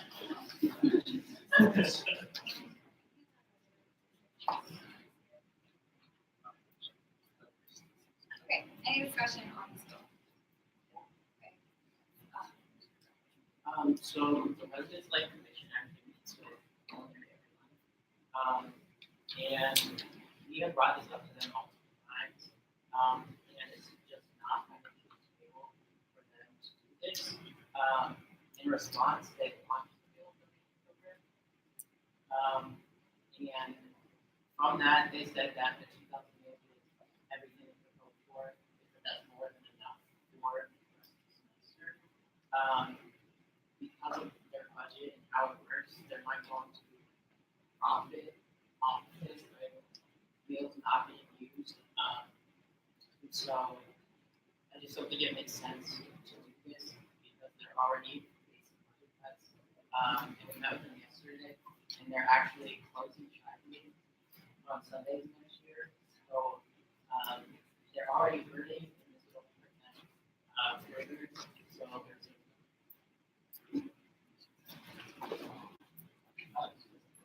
I think the donation, donating meals was a great idea.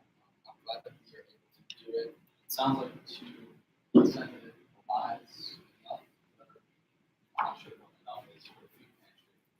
But I mean, if it was $15 million last year, I just don't see. I guess I don't necessarily know. If they were able to donate all of those swipes, that would sounds like it'd be $15 million. Basically, culinary loses, right? Because then they would spend all the money on additional food. And I would assume kind of in the long run they would price increase possibly anyways. I mean, $15 million is a ton. I don't see how in good faith essentially I don't understand. So, just a follow-up question on this, because I remember when, whoever came to us, when we asked this question, she said that like it would be possible, but in this bill, they said universities a lot of free that they produce as university. Is what the bill saying that year-round, they can donate up to 3, or year-round, they can donate up to 1? Kind of originally planned since they were allowed to donate 3 meal swipes that week, and then it would be possible for students to then donate 3 meal swipes that week, up to 3. So, this is something I very feel very, very strongly about. I'm on the committee, the task force committee that basically deals with this and multiple other things in terms of food security at factories. In regards to the 3 meal swipes a week, more or less, so the issue is culinary. This also does like the way that I was explaining, culinary has a deadly mix. That deadly also is not just food economics, it's marketing, business, and handling. So it started off with being up to 3 a week in order not to let culinary get the biggest hit from that. Currently, it's only during when we're leaving for breaks. So for the last one before spring break, most recent one before that was before weekday, et cetera. Because they don't want students, A, not using their own meal swipes, B, not allowing students to overdonate, and C, ensuring that culinary still has the benefits. So, from the standpoint of the steering committee, currently we are remaining to 3 swipes, up to 3 swipes, and up to the times when we allow students to donate, which is before breaks or before like, the holidays. The conversation that people want it weekly, we've had, the likelihood of it being something that can happen weekly, daily, whatever they want. In the near future, it's not happening. So if anyone can bring that up as a concern, saying, well, what if we let students donate every single week? That's not going to happen in the future. I honestly don't think it's going to happen. So, but like that's basically what's happening. And it's stuck to 3 because we want to reach medium between culinary and soup. So we'll come out later. Yeah, I just wanted to echo what everyone else has been saying. I think hearing from culinary, this is actually something fairly different for culinary systems. A lot of other universities have come to us offer this program as realistically and collaborative this specialist. And I feel like thinking that with this bill is such a high ask that this could succeed in the practical would sort of hurt our legitimacy as a body. Considering that there's like culinary kind of discussion. Just don't know if it would be the best way to try to further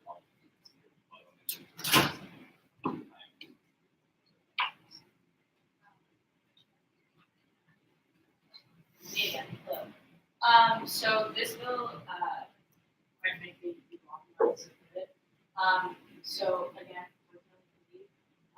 we have on bakeries. Yeah, I know. I understand, like, I think it should be adjusted, but for students to say that this program shouldn't occur, I'm not just very complex to say this is. At the current state, it is 3 meal swipes before breaks. No, I know, I understand. But I'm just saying, commenting on students talking about, I don't agree with 3 meal swipes of people who should still remain. The reason it remains before big breaks is because we get a lot of swipes. The committee has also received almost over 1,000 meal swipes, which is a lot for students who need it. Ohio University has a decent problem with food security. So I don't agree with swipes being every 3 weeks. 3 swipes weekly. I agree with the program. As an person said, it is a groundbreaking program. Ohio University is leading in dealing with tackling food security on college And so, we're going to do it 3 times a week. I think you guys should consider the draft edition. It's great. And you hear the last option. I just wanted to understand that when we were talking about, the advertising program earlier in the semester, which I think also was a comment that there wasn't as much information until, every week the donations and the food that was released with the pages and companies, and that keeping it at a limited time frame is better than the program. So I just think after we have to what they are, we don't have to. Well, I just wanted to clarify, so the current plan is they're gonna continue to do this on a limited basis, this bill is just asking for more. Okay. Bill is asking for basically every week, you can donate. Okay, but regardless, the plan is still to do this on a limited basis. So the person who comes from for Center Finance, this is ideology, a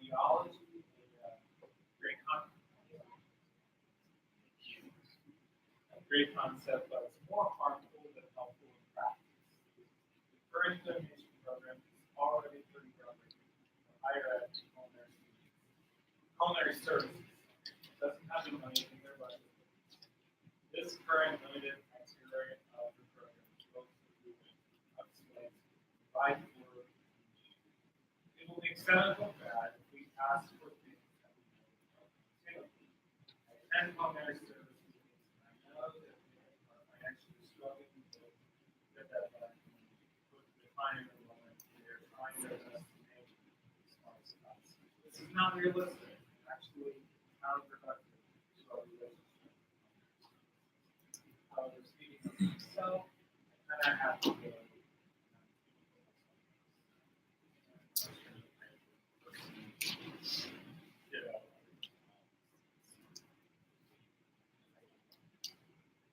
So I'm reading a statement from Senator Ramlow. Regardless of how this bill is going to turn out, she just wants the body to be aware that some culinary service employees are still not aware that traditional meal plans could be donated within the allotted window during the times. Which probably would lead to students being ill-informed as to how the program operates. So regardless if this bill is passed or voted no on, we just got to figure out some way to increase that awareness for both employees and students. And then speaking as myself as an individual, I do personally support this bill, even though I'll vote how Senator Long wants me to vote. I would also posit the idea of adding an amendment to this bill that allows the body to negotiate with culinary if ends are not able to be met. I don't know if the possibilities of that as an amendment, but I'm just saying that could be a workaround for us to pass this bill. And I also think that either way, culinary is losing money, but also students who don't use non-meal swipes are also losing money. So we got to figure out who we are trying to represent, the university administration or the students. At the end of the day, we're all screwed equally. And Arizona Johnson is on the Yeah. So like I said, we have today, and they obviously want the expectation to happen. They want everyone needs to be met. And so they said that the increase in meal donations was actually training for the workers. So they encouraged to ask people to donate, and as they go forward, if that's something that they go on and expand further. They said they wanted to donate as many swipes as possible. It's just how many they can afford. Currently, they're down 300 students, which is a significant portion of their budget. And they said that if they lose more money, they'll actually have to start pulling employees. So I think this will make for more people. I moved to table bills 18, 19, 14. So all those in favor of tabling bill 18, 19, 14? Raise the next eye, please.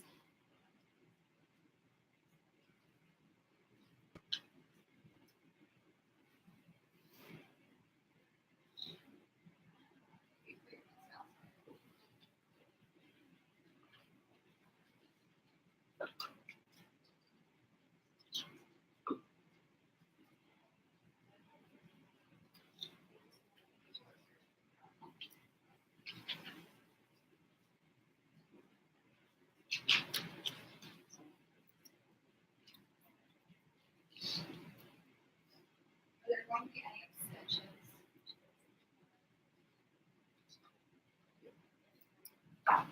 Three extensions.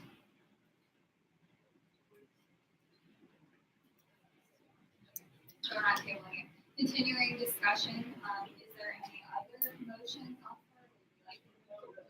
Okay. All those in favor of Senate Bill 18, 19, 14, please raise your hand. That's aye.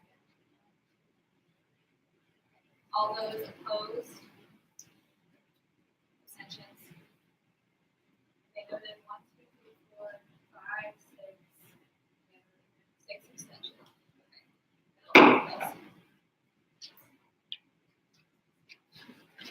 Okay.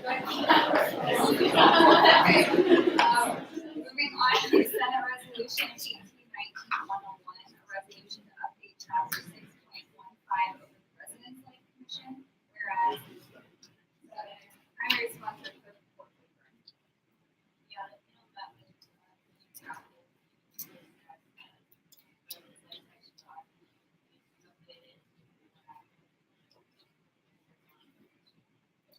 secondary sponsor, Commissioner Kraft. Yeah, so I met with the education panel, and there was a part in there where we're supposed to meet monthly or sometimes we're meeting monthly. So, we got rid of it. That's my time. Secondary sponsor, Chief Justice Hill.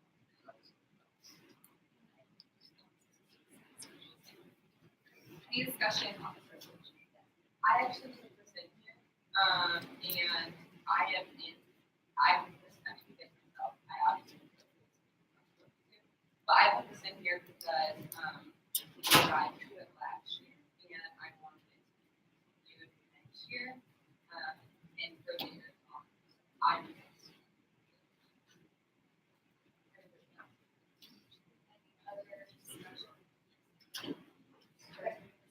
Okay, Senate Resolution 1819-101, all those in favor, please raise your hand. All those opposed? Okay, voted 1 in opposition and any abstentions? Voted 1 abstention. Okay.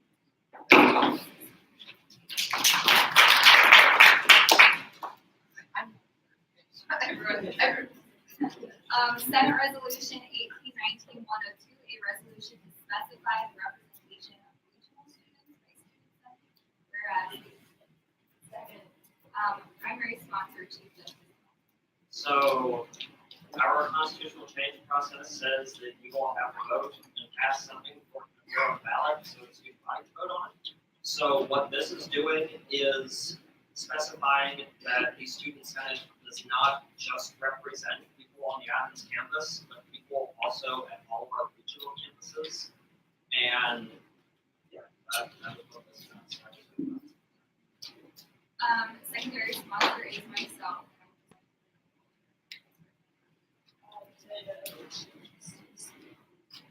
Treasurer. Ditto all people who are spoke their thoughts, and also Vice President Emeritus Schneider has worked really hard at this, and I'm very excited to see all this pass. Yes. Sorry, I shouldn't have said it. I just think that, like you said, this is something that people worked on a lot last year, and it's really important that as students that we represent all students at Ohio University, regardless of campus. That's not going online. So it's really important that I was in the balance. Yes, salary funds. So, you know, already represented.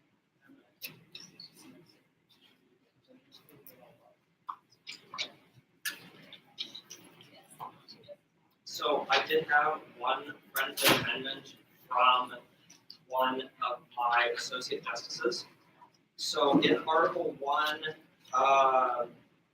it says, bring before the student body issues affecting their rights, privileges, and life as students and members of the Athens community.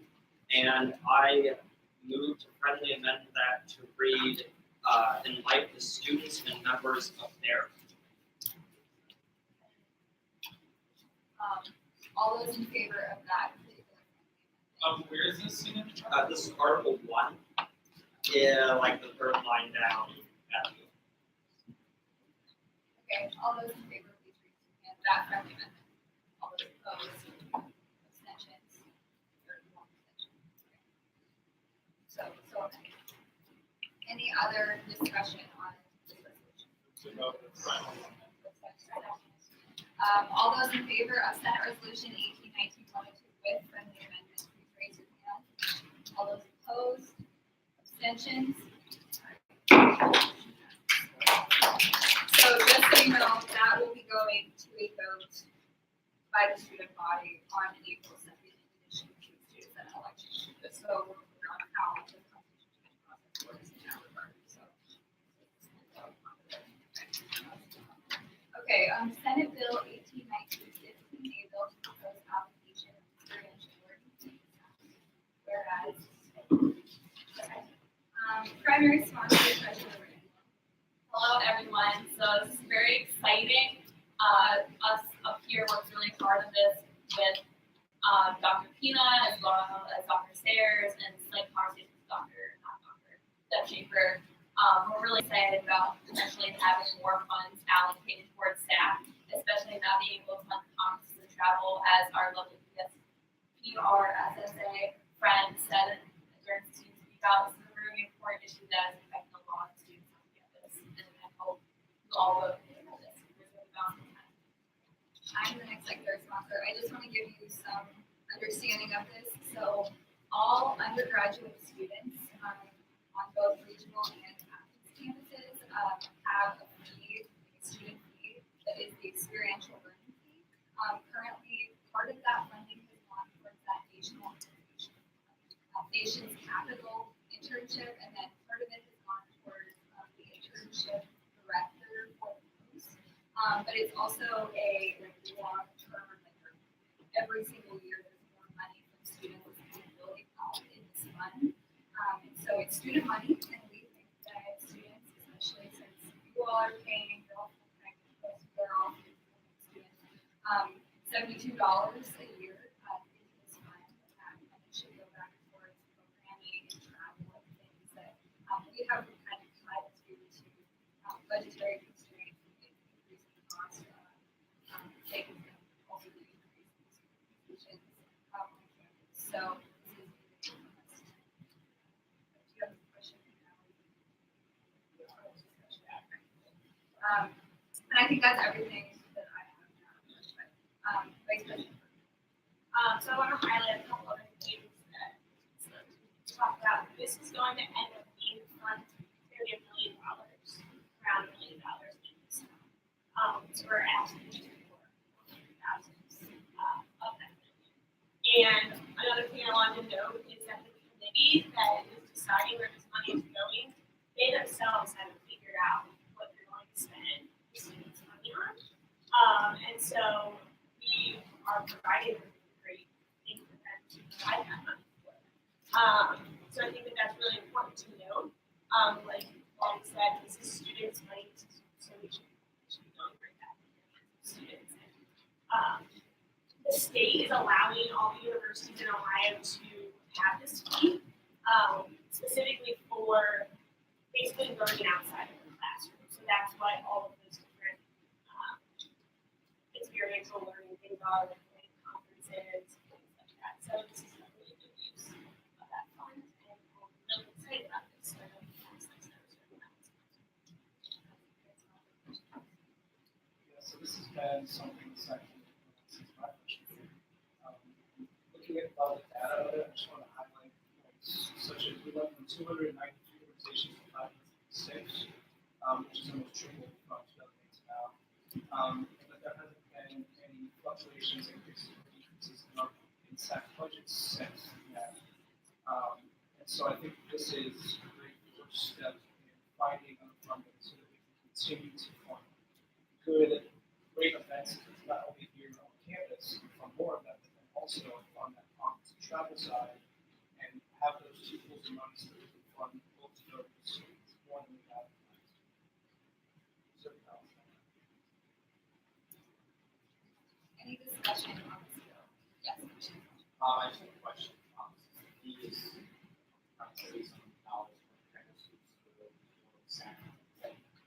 still available for campus organizations? It's a fee that specifically is for undergraduates. Yeah, but would money only be SAC be available for? No, it will only be available for undergraduates. So, speaking of this,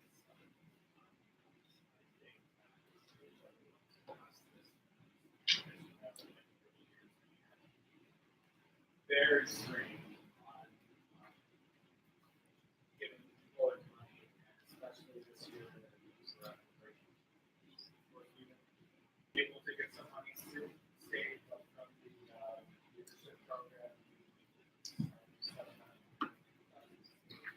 SAC and others, but the reality the need is much more greater than what we have. So, I mean, this is a theory.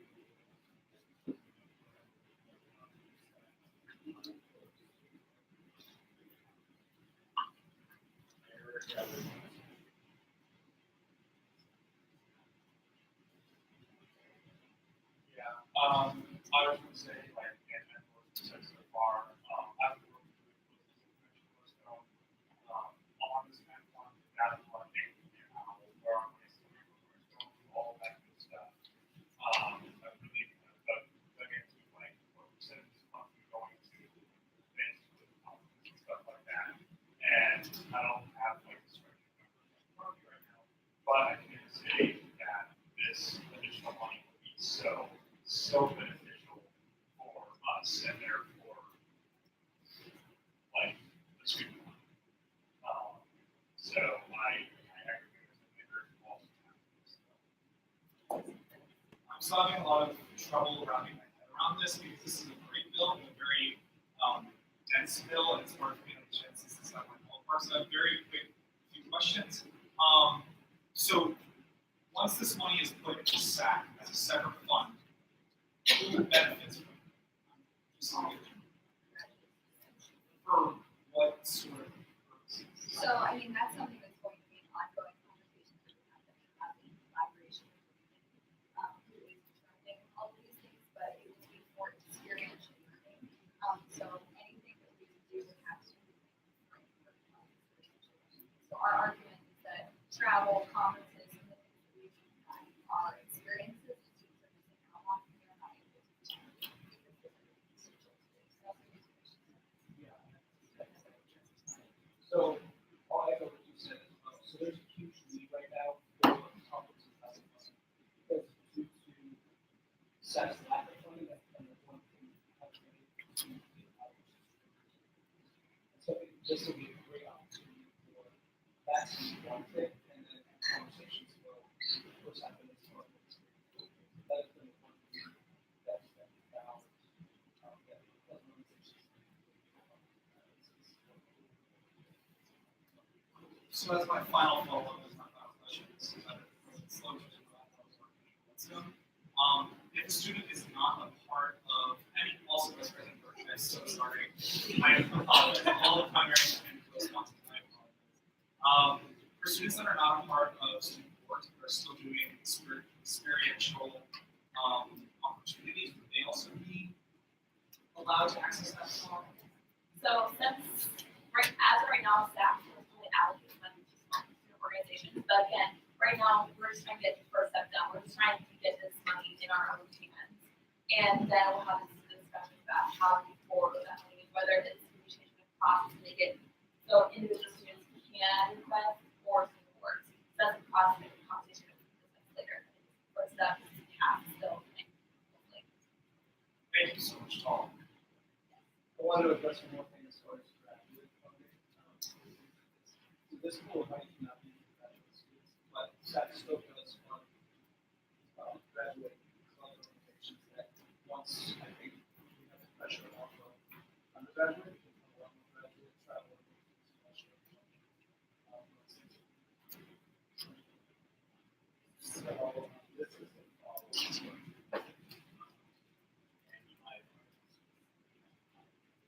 So will there have to be a separate application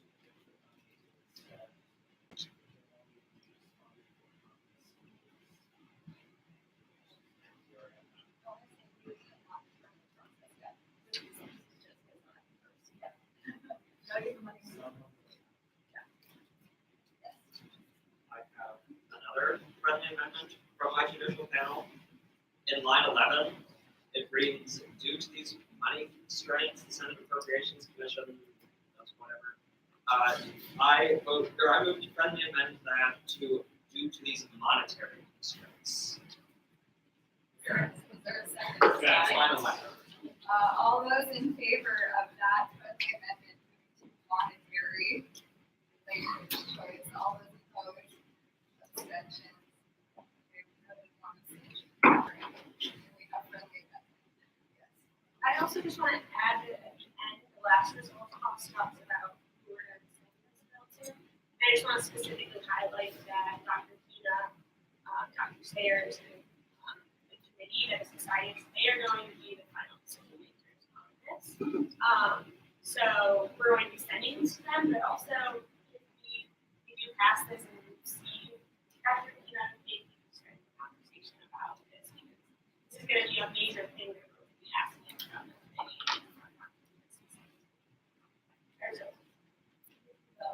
Friendly amendment. Okay, is there a second? All right, all those in favor of Senate Bill 18, 19, 15 with friendly amendment, please raise your hand. All those opposed? Abstentions? One abstention. Bill passes.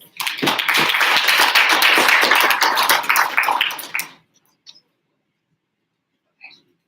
Senate Resolution 18, 19, 23, a resolution to change the constituency of student senate, whereas primary sponsor, Hello. This too will follow the same thing as the last one in that if it is passed by vote tonight, it will go to the student body for vote.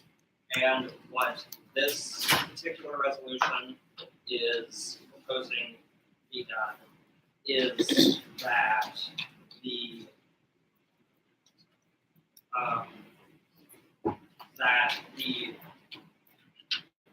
Graduate Student Senate, Maria came in and spoke to all of you at your last meeting 2 weeks ago before spring break. That seems very long. But she came in and talked about the Graduate Student Senate and the purpose they have. And this resolution would specify that the changes from this resolution would specify that the Student Senate, this body, represents solely undergraduate students, and the Graduate Student Senate represents solely graduate students. And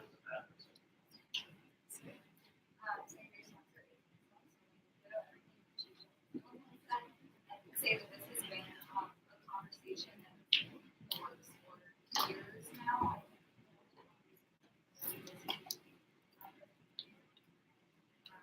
So I think it's really important that we show on this kind of level.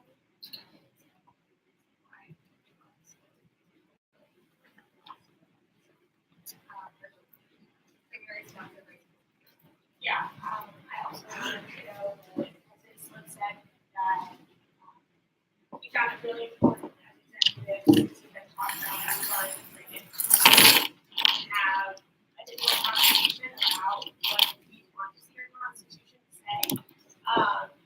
And so it's really important for us to at least have that conversation happen.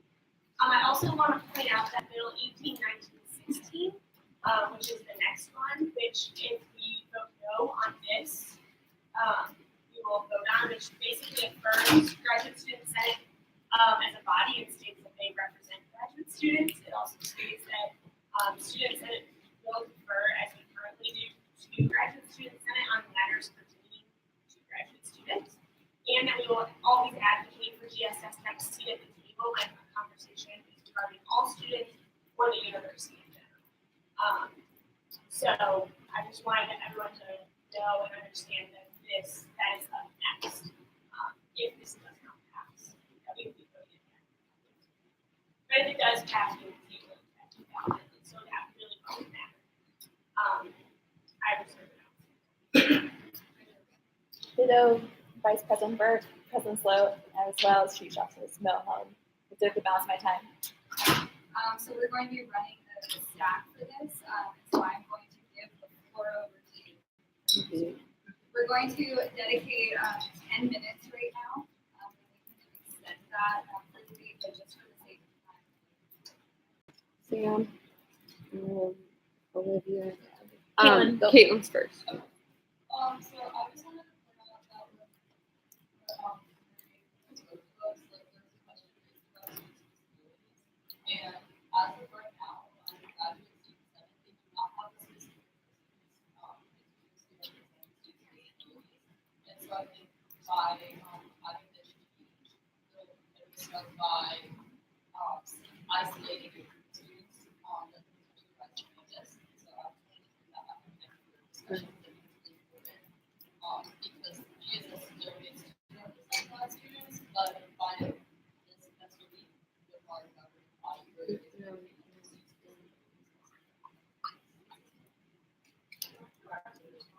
Okay, she also said that, this kind of what threw it off, she was like, there isn't a need for representation for it because it's not.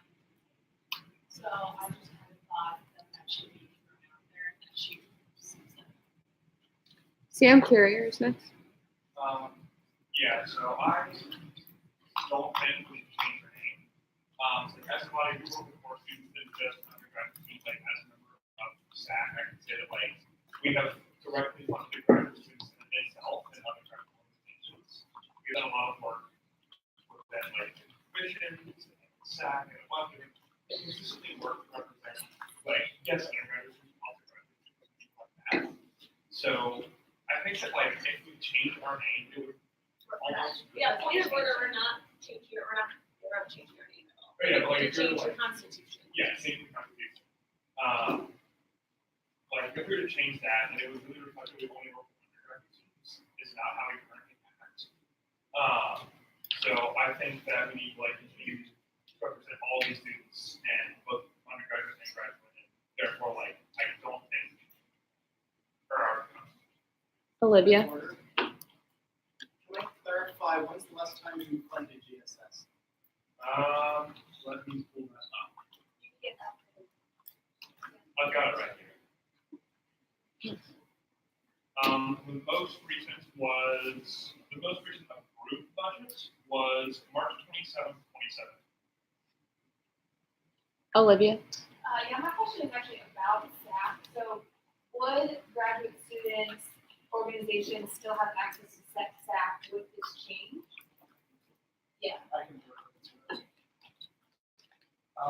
As far as I know, yes. I don't know if there's no stipulations in the skills specifically, but currently graduate students do have access to SAC funding. I don't think that this bill changes that unless I. Point of information. So this is complicated. If we do pass this conversation will be later with Deb Schaefer. As of right now, it looks like graduate students may not be able to have SAC funding if we were to pass this. John. I have one point of information. Currently, Graduate Student Center does not have a commissioner for their governmental affairs, meaning that there's nobody on that body to advocate for SSI funding, which is a huge part of the state budget process. We reached out over a month ago to President DSS, Maria. She's come back to me earlier this week. Unfortunately, our meetings with legislators are solidified, so we for list of contacts and advocate for. But going to those meetings, we won't have a graduate voice. I think it's kind of a little bit alarming. Another thing I would like to ask is, since GSS held elections over a month ago, have the results been published yet? That's mostly a response. The results out there now, GSS meeting. I don't have the results on hand. Yeah, Mr. President. The person who won the most votes in the election is Darby Agros.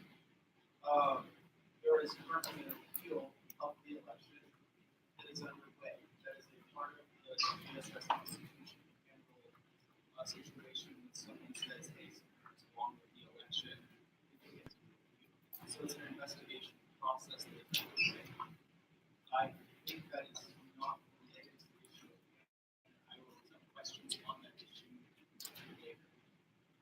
Nick. I have a statement from Senator Ramlow. She wanted to say that a big part of the president's argument from GSS was the diverse backgrounds that graduate students come from concerning work experience and family background. While I, Senator Ramlow, understand that many of those differences may be more visible in the graduate student population, undergraduates also come from a variety of backgrounds. Not all undergraduates are traditional students coming straight from high school. I think that because of this is student-centered learning applies for all students. These are the ways we recognize the state of diverse communities at Ohio University in a way that GSS is not. And then I'm closing any statements that I have for Senator Ramlow. My personal statement on this bill, I am actually supportive of the idea for GSS to be the sole representatives of graduate students. However, the reason I am not supportive of this resolution today, as well as the bill personally, is because these conversations have not been presented publicly with the rest of the student senate. It may be where we received 1 or 2, maybe 3 presentations last year, this year from GSS, but as a whole body, we have not come together as 2 bodies to discuss the segregation, if there's no other better word for it, between graduate student senate and students. So the reason why I'm not in support of the resolution or the bill today is because those conversations have not been present before. Even though I am supportive of the separation, I think there needs to be more debate between both bodies publicly, whether through a town hall forum or an individualized platform. So I reserve the balance of my time. Noah. So I am speaking out to myself. I think a lot of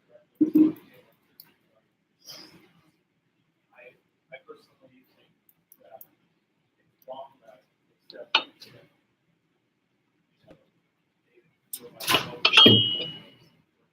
Can you speak up, please? I'm sorry. I think they should have an advocacy book for people with accessibility that we used to have one in the Senate, and we used to have an accessibility center that was on the way with a couple years ago. But going on to this, I feel like if we vote for this, SAC is still controlled by student senate. So if we're asking to be grassroots forwards and the state body goes forward, then in my opinion, grassroots should not have access to SAC at all. Walter. Yeah, sure. Well, I know you are. I'm not trying to bash anything. I'm just saying. Yeah, I'm sorry. Walter. I think that I'm not even going to call it an issue, but the situation with the perceived conflict between the graduate student senate and the student senate is a lack of representation of graduate students in this body.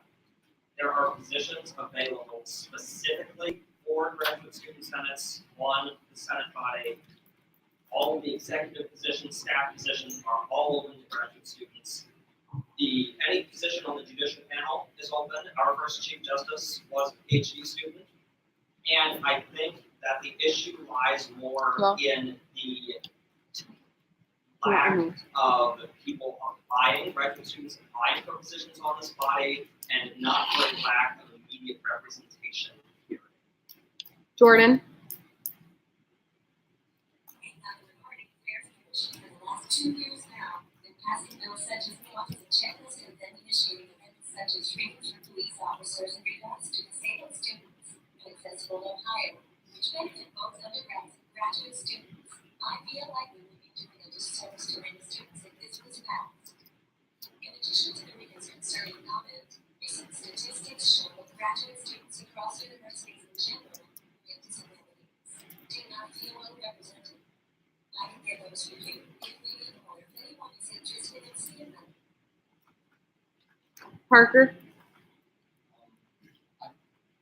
My major concerns, I just don't see how this benefits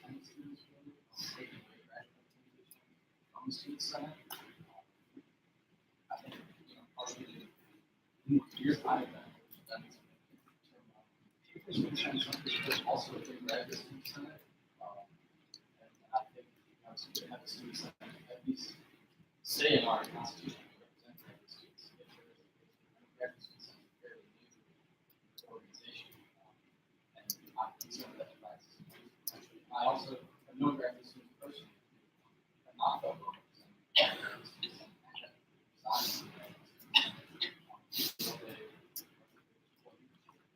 I would also say that working on off-campus housing issues this year, I tried to reach out to the president of Rhode Island, she not responded by email. More or less, I would say every time we ask for music, I've seen students that try to collaborate with GSS.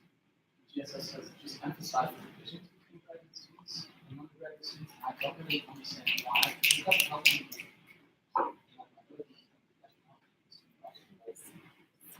We're going to extend the date right now. We have 3 names. Maddie Kramer. A big thing going into the past meetings, I've been yeah, like you guys want to be, like, it's up to you guys. But the main thing is the staff funding. I feel that if graduate students that want to separate, they should have some sort of all that. We'll figure it out. So we're trying to make sure that in the future, if this fails, if you want to come back with it, allocation for this, I think that's a big thing. I don't want, really talking about the programs that TSS is on, I don't want this to fall through because there's no, that's a big thing for a lot of people working on this. This is Adam. Parker. Okay. Amal. You know what Parker said, and on the note of what she just said, if graduate student does not want to take part in undergraduate, in student senate, as she just said, they're more than welcome to apply for positions. As Parker said, I have reached out to graduate student senate so many times to collaborate and never heard back, and we're been treated, quite frankly, like shit. So I'm sick of it. And for you guys to come and tell us that we don't represent you, we fund you, all of our programming and everything that we initiate within this body applies to graduate students. We will never say this is only for undergraduate students. Our bills, our resolutions, our programming, our events, our collaborations apply to every single student at Ohio University and the applicant. For graduate students to come multiple times in multiple years since I've been in this body for 3.5 years and tell us we don't represent them, it's quite frankly a slap in the face to a lot of other people. Okay? So if they don't want to take part in our body, that's not our problem, and for you guys to come and change our constitution is quite frankly wrong. So for the 3rd year hearing this, I am strongly against this bill, because quite frankly, we are representing the body of every single blockhead on this campus, and there's no need to create a division. Especially if you guys are still going to come trying to find out. Okay? I will say that we need to direct comments to me, the chairperson, A number of comments have been directed at me, or at GSS. Some clarification. Graduate Student Senate is not a part of this body. Graduate Student Senate is a separate independent organization and has been since the 80s. Student Senate is older. It goes back to the 60s.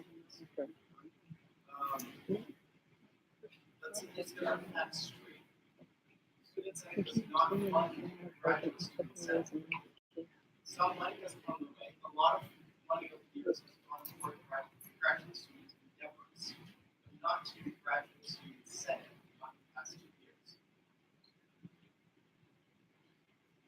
Graduate student senate addresses different issues in student senate because graduate students deal with different issues than undergraduate students.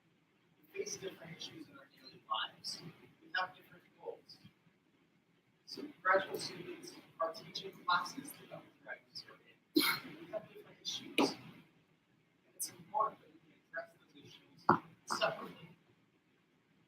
It does not mean we cannot advocate for each other. advocating is not the same as representing. If you have one person in the Senate, they cannot represent the thousands of graduate students who are on campus. The Student Senate cannot claim to represent what's the graduate students because they are from one graduate student topic. They are separate bodies with separate roles that each institution plays. Each institution is compliant. Both institutions have had their ups and downs. To say that the instability of one institution is a reason for the other institution to maintain some kind of oversight is a fallacy. Student Senate has no oversight over graduate student Senate.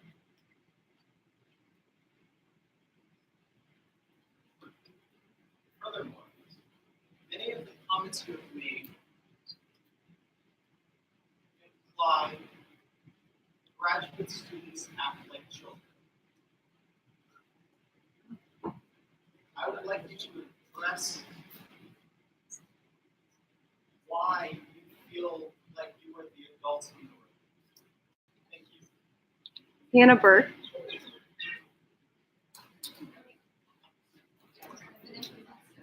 Okay.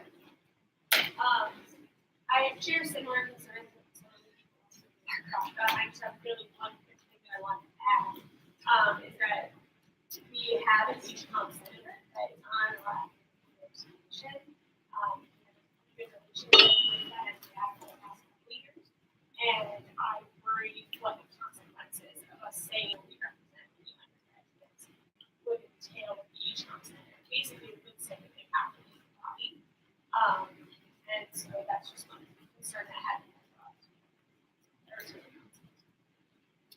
I have Noah, Nick, Caitlin, and then Parker, just for the record.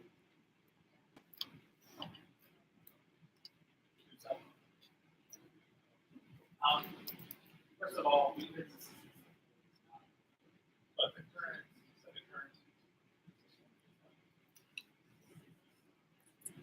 Second of all, it's kind of interesting to say that we're that we say that all graduates that we think that all graduates are children. No, we don't think that. I'm sorry.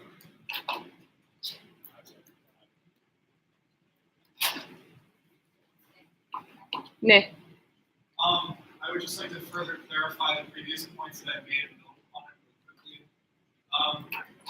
Out of everything that we've seen at this meeting tonight, I really advise that we walk away from however this vote turns out without any animosity between the two models.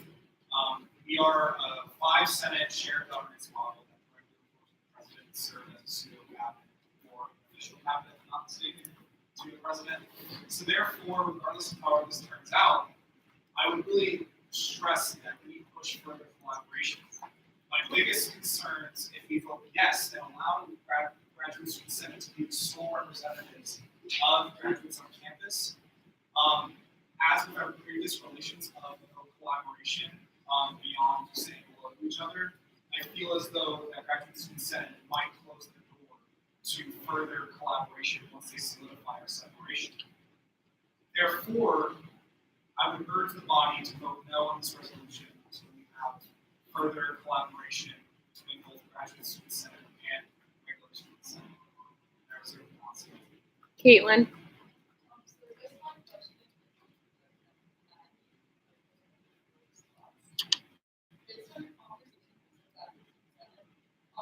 I guess what I don't understand is possible. One thing, how are the employers in the graduate student space different issues, but I don't understand how they're not being able to do positions of separate. So I guess I don't understand why that changing that would be especially if we emphasize the students that have the oversight of that. How are we preventing Absolutely. I don't think graduate student senate maintains that student senate is impeding our ability to make a statement. The challenge comes when student senate says it knows how graduate students feel about the issue. If a student senate were to make a claim in a room, let's say to the board of trustees, that this is how graduate students feel about this, the graduate student says, that's not what our body thinks graduate students, student senate or graduate student senate? We do. And I will say that I prefer to Just like in the years that I've been in student senate, a single president has never claimed to represent graduate students, to my knowledge. I know that President Sloan this year and President Arnold last year consistently always referred to graduate students. So like hypothetical that you mentioned, I don't know if it's accurate. Response. A hypothetical I mentioned is a hypothetical. I was not trying to imply that someone was creating an incorporating or undermining graduate students or graduate student senate. But I would add, if student senate always refers to graduate student senate on issues of graduate students, why do they claim to represent graduate students? I can never respond to that. I think that it's really important to have that shared voice, and we are concerned that the collaboration is I have to say, I personally don't have a particular because I do prefer to create issues, but I also really strongly value the relationships that we have with HCOM, and I would love to see that blossom with and that is my reason for that collaboration. Students' voices are strongest when they're working together,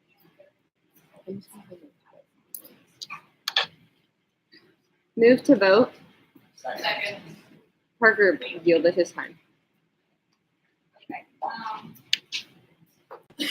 All those in favor of Senate Resolution 1819-103, please raise your hand. All those opposed, voted 1. All those opposed? Abstentions? Voted 1, 2 abstentions.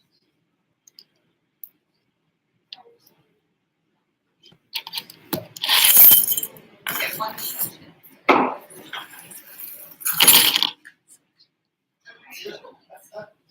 Senate Bill 1819-16, a bill to affirm graduate student representation of graduate students at Ohio University. Whereas, primary sponsor, Vice President. Okay, so as President Sloan said earlier, as you basically wrote this bill as to basically we want to affirm graduate student senate, and I personally want to affirm graduate student senate as someone that does a body that does represent graduate students on this campus. Because I wasn't sure if the previous resolution would pass, so I wanted to at least be able to address some of the concerns that Maria brought to this body 2 weeks ago. She specifically talked about how she was worried that if student senate said that they had to be for all students, that possibly graduate students and graduate students that could use the ability to have a seat at the table in conversations that student senate are part of, such as being a part of like all 5 senates or any conversation that goes on between administrators and talking about students in general and the university. And also, when President Sloan said, as a body, we do defer if someone asked about what does graduate students think about what does graduate students in general, what's their take. We always defer to graduate students, and so we wanted to at least publicly enforce that.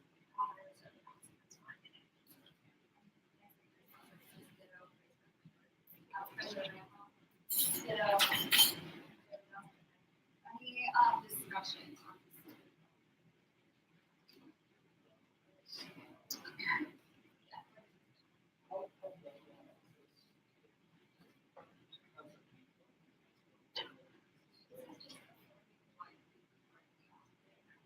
Essentially, we never publicly affirmed that, so call it out.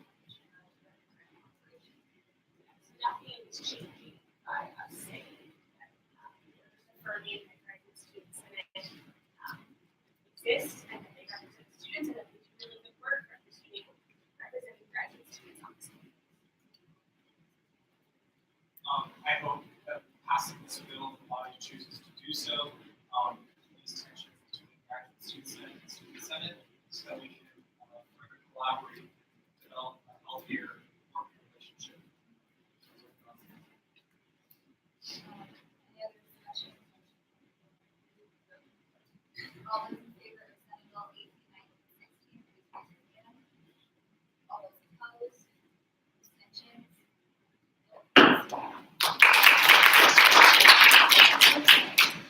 Senate Resolution 18, 19, 104, a resolution to update the constitutional change process, whereas primary sponsor. Last constitutional change of the so earlier this year, you all voted on 2 bills that went to Board of Trustees to effectively remove them from our constitutional change process. Because as it stands now, it goes through you and the student body and then the Board of Trustees. And this resolution is moving to add that as a valid issue to officially remove the Board of Trustees because that still technically needs done. So that is what this is doing. I reserve that. Like Mayor Sponsor, me, again, I'll pass this fall, so please make this vote. This just gets into student population. It's like Mayor Sponsor. I just do want to add that 8 of us went to DC last weekend. We got to spend a lot of time with alumni, specifically Greg Moore, who was the Senate president. He is a wonderful advocate of this body, and he honestly is like an amazing guy. But he told us that when he was president, he tried to bring this to the Board of Trustees. He wanted the Board of Trustees to not be the final decision maker, and they voted it down. And they said, you cannot. This was during the creation, this was during the constitutional change. And they said that if you do this, we will not recognize you as an official body. And so Greg was very upset. And so it's been really great to see how the board has changed their opinion on this and how they were fully unanimously supported this change. And we were really excited to hear that we were able to fulfill what Greg had done 40 years ago-ish. That was a really special moment for us here. So that's really awesome. I just really awesome.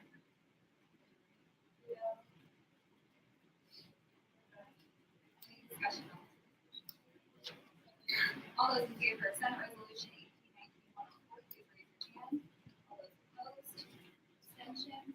Are you guys in opposition? Okay. Resolution passes. All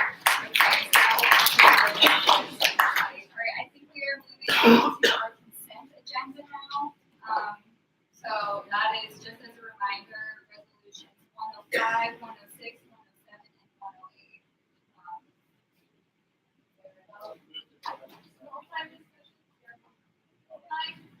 108.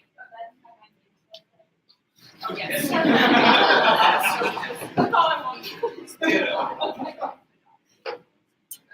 So all those in favor of consent, all those opposed, abstentions, one abstention.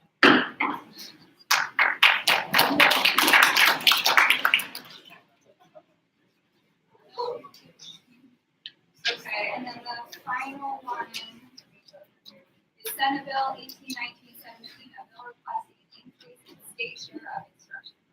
Whereas primary sponsor So last week, the governor's office dropped their blue book budget, which said it outlined the governor's proposal for the entire state budget.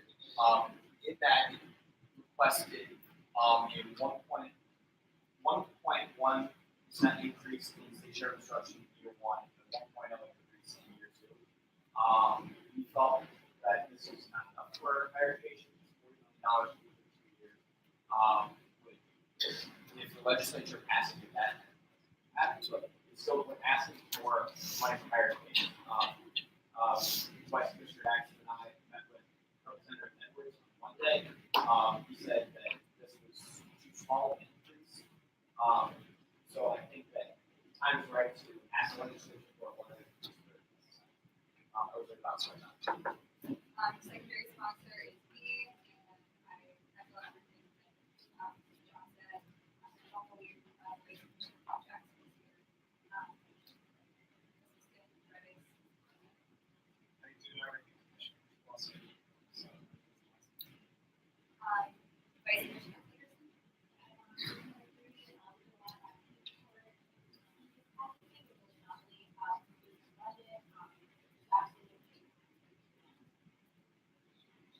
Senator Kramer. Just really quickly, Jay Edwards is working, so that's really cool that he's with this, and I encourage everyone to go back to the event next week.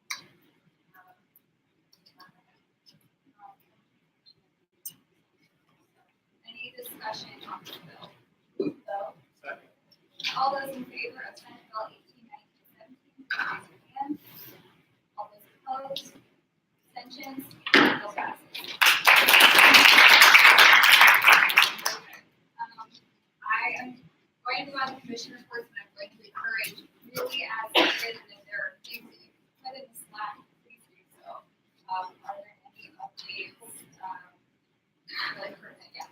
Yeah, so I just took a flyer this last year this week that I just wanted to let everyone know about the environmental justice summit in April 2nd, 3rd, and 4th, and it will be on the 2nd. There's a local beach fair, and it's something that local and sustainable. On April 3rd, there's a couple of film things, and then sustainability film, and then April 4th is the activist channel, and there's a lot of things,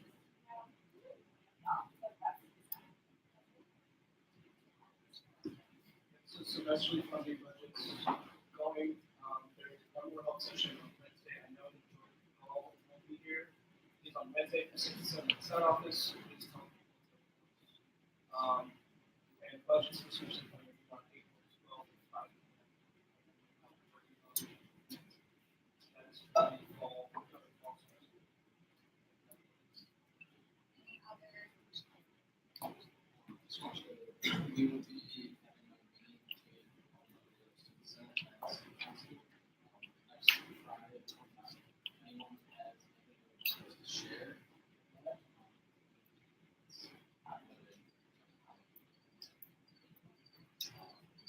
Please let me know. And then also I want to share that we continue to be in talks with Water University and Office of I forget the exact name, but it is the prospects for a online student housing platform and this all of CCC is looking really good. Senate Commission helping push that along.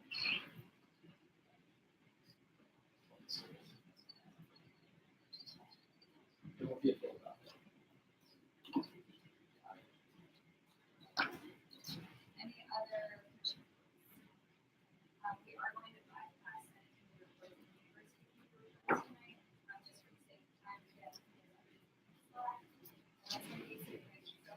I have 3 super quick updates. A reminder that GVM is canceled next week, so y'all stayed late tonight. So you can next week off, but hopefully you're coming with us to the State House instead. And we should like talk a little bit more about that, but we advocated with our Ohio representatives about station inspection. I just wanted to say a huge thank you to John for all of his hard work planning these. For the sake of time, we typically do a report. Afterwards, we'll be doing that in 2 weeks, just so you all know we're up to almost about students like that, and to advocate for students in DC. So just checking them out. A big thank you to John and to Greg Moore for all his help. And then I just had a really exciting announcement that we just recently found out.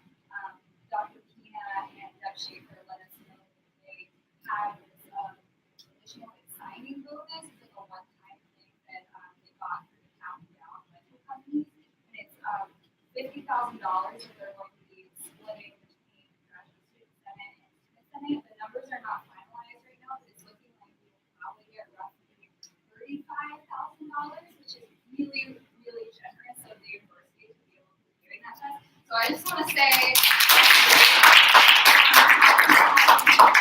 for those of you who are sticking around, but we're going to have a conversation about what that money is going to go to. And we're really excited to have that opportunity. Say thank you.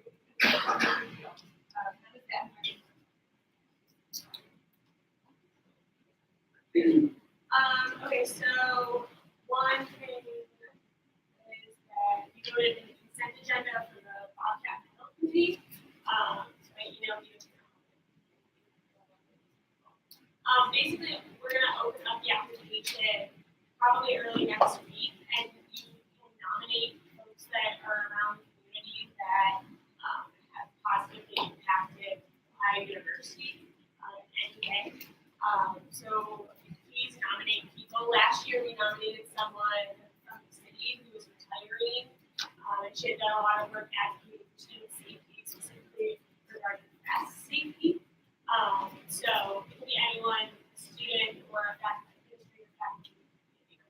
So really excited about that. We will meet one time, review the applications, and decide who we want to nominate and honor. And then my only other thing is that just another reminder that Pride Week is next week. I'm really excited about it. I know the LGBT Commission has been working really, really hard all year long to make this a reality. So check the Twitter for a thread of all the events, as well as there'll be more reminders in Slack. And then environmental justice next week.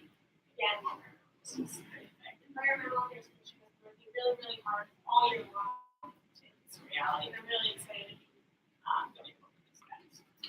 That's the end of my report. Happy almost Christmas spring. I think it's actually tomorrow. That's the social conference. Anyways, so start thinking about turn your name tags. That's going to be in a little bit. I'll let you know in 2 weeks about the official date for that. Also, thank you for all for passing this budget amendments as well as SAC buildings are huge strides in representing students. So that's great. As Hannah Murray said, remember to support upcoming programs, ask environmental affairs, ask LGBTQA how you can help their events. It's really hard to staff those events being in such kind of small divisions. So make sure you ask for help. Always good. Also, as Zach said, staff workshop is next Wednesday. Hopefully all of us will be in the State House, but the Senate office will be closed again during 6 to 7 p.m. As well as the leadership gala is coming up. We as Senate purchased 60 tickets. Those applications will probably be open next week. So keep an eye out for that. I'll put it in Slack as I do that. And on to the numbers. So Senate total is $19,542.89. Allocated unspent $11,773.59. Non-allocated or spent $7,709.03. SAC total $102,358.37. Supplies $46,187. $78.63. And new funds $56,229.04. These numbers are true and accurate, to my knowledge.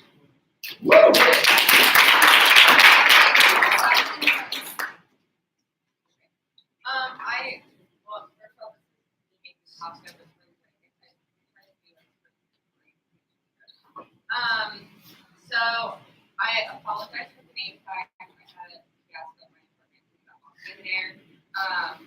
I just have one thing about the advocacy event on Wednesday. RSVP is closed on Friday, so if you want to go, you have to RSVP on Thursday saying that you want to go. So that you know if you have room to go on the bus. The times, just so you know, we're going to meet at the bottom of Baker to get on the bus at 4:15. And we will leave 4:30, and then we'll be back on campus by 10 minutes.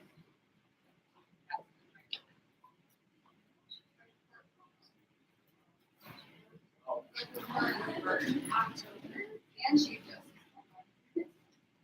Tomorrow night at 7:30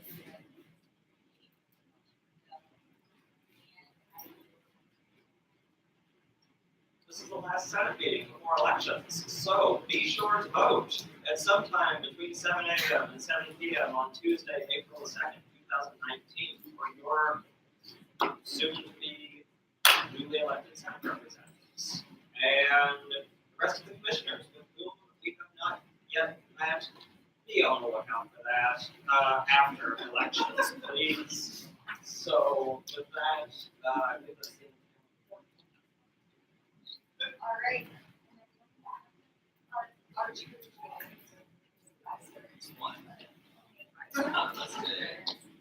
Alright, so, my photo did not change, but I promise I won't spring for it. Anyways, I'm gonna reel it back in. I just wanna first and foremost say how proud I am of you all for having such valuable discourse about some pretty important matters that not only affect you all right now, but will affect this body moving forward in the future. And also will affect the alumni that have won this body as well. So I just want to say I'm proud of you all for doing that, and that your alumni are proud of you as well as your other advisors who are not here. Because this is student governance at its finest, and I'm just happy that you are a part of this body and that you all continue to kill it at your game.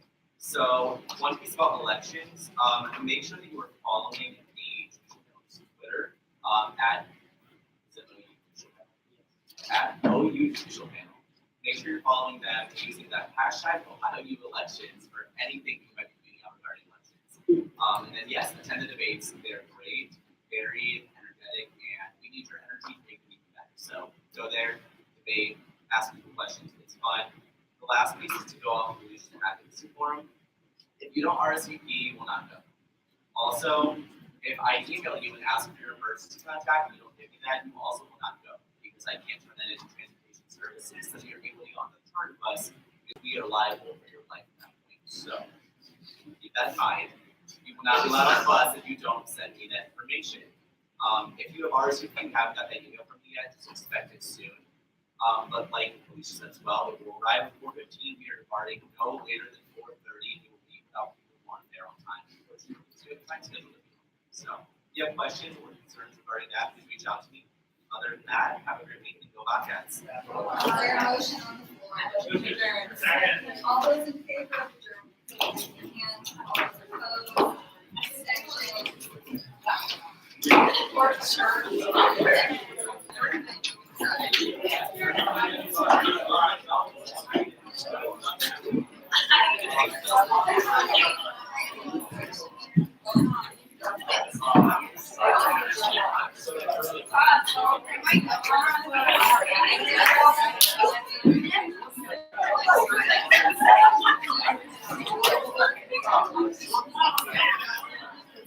And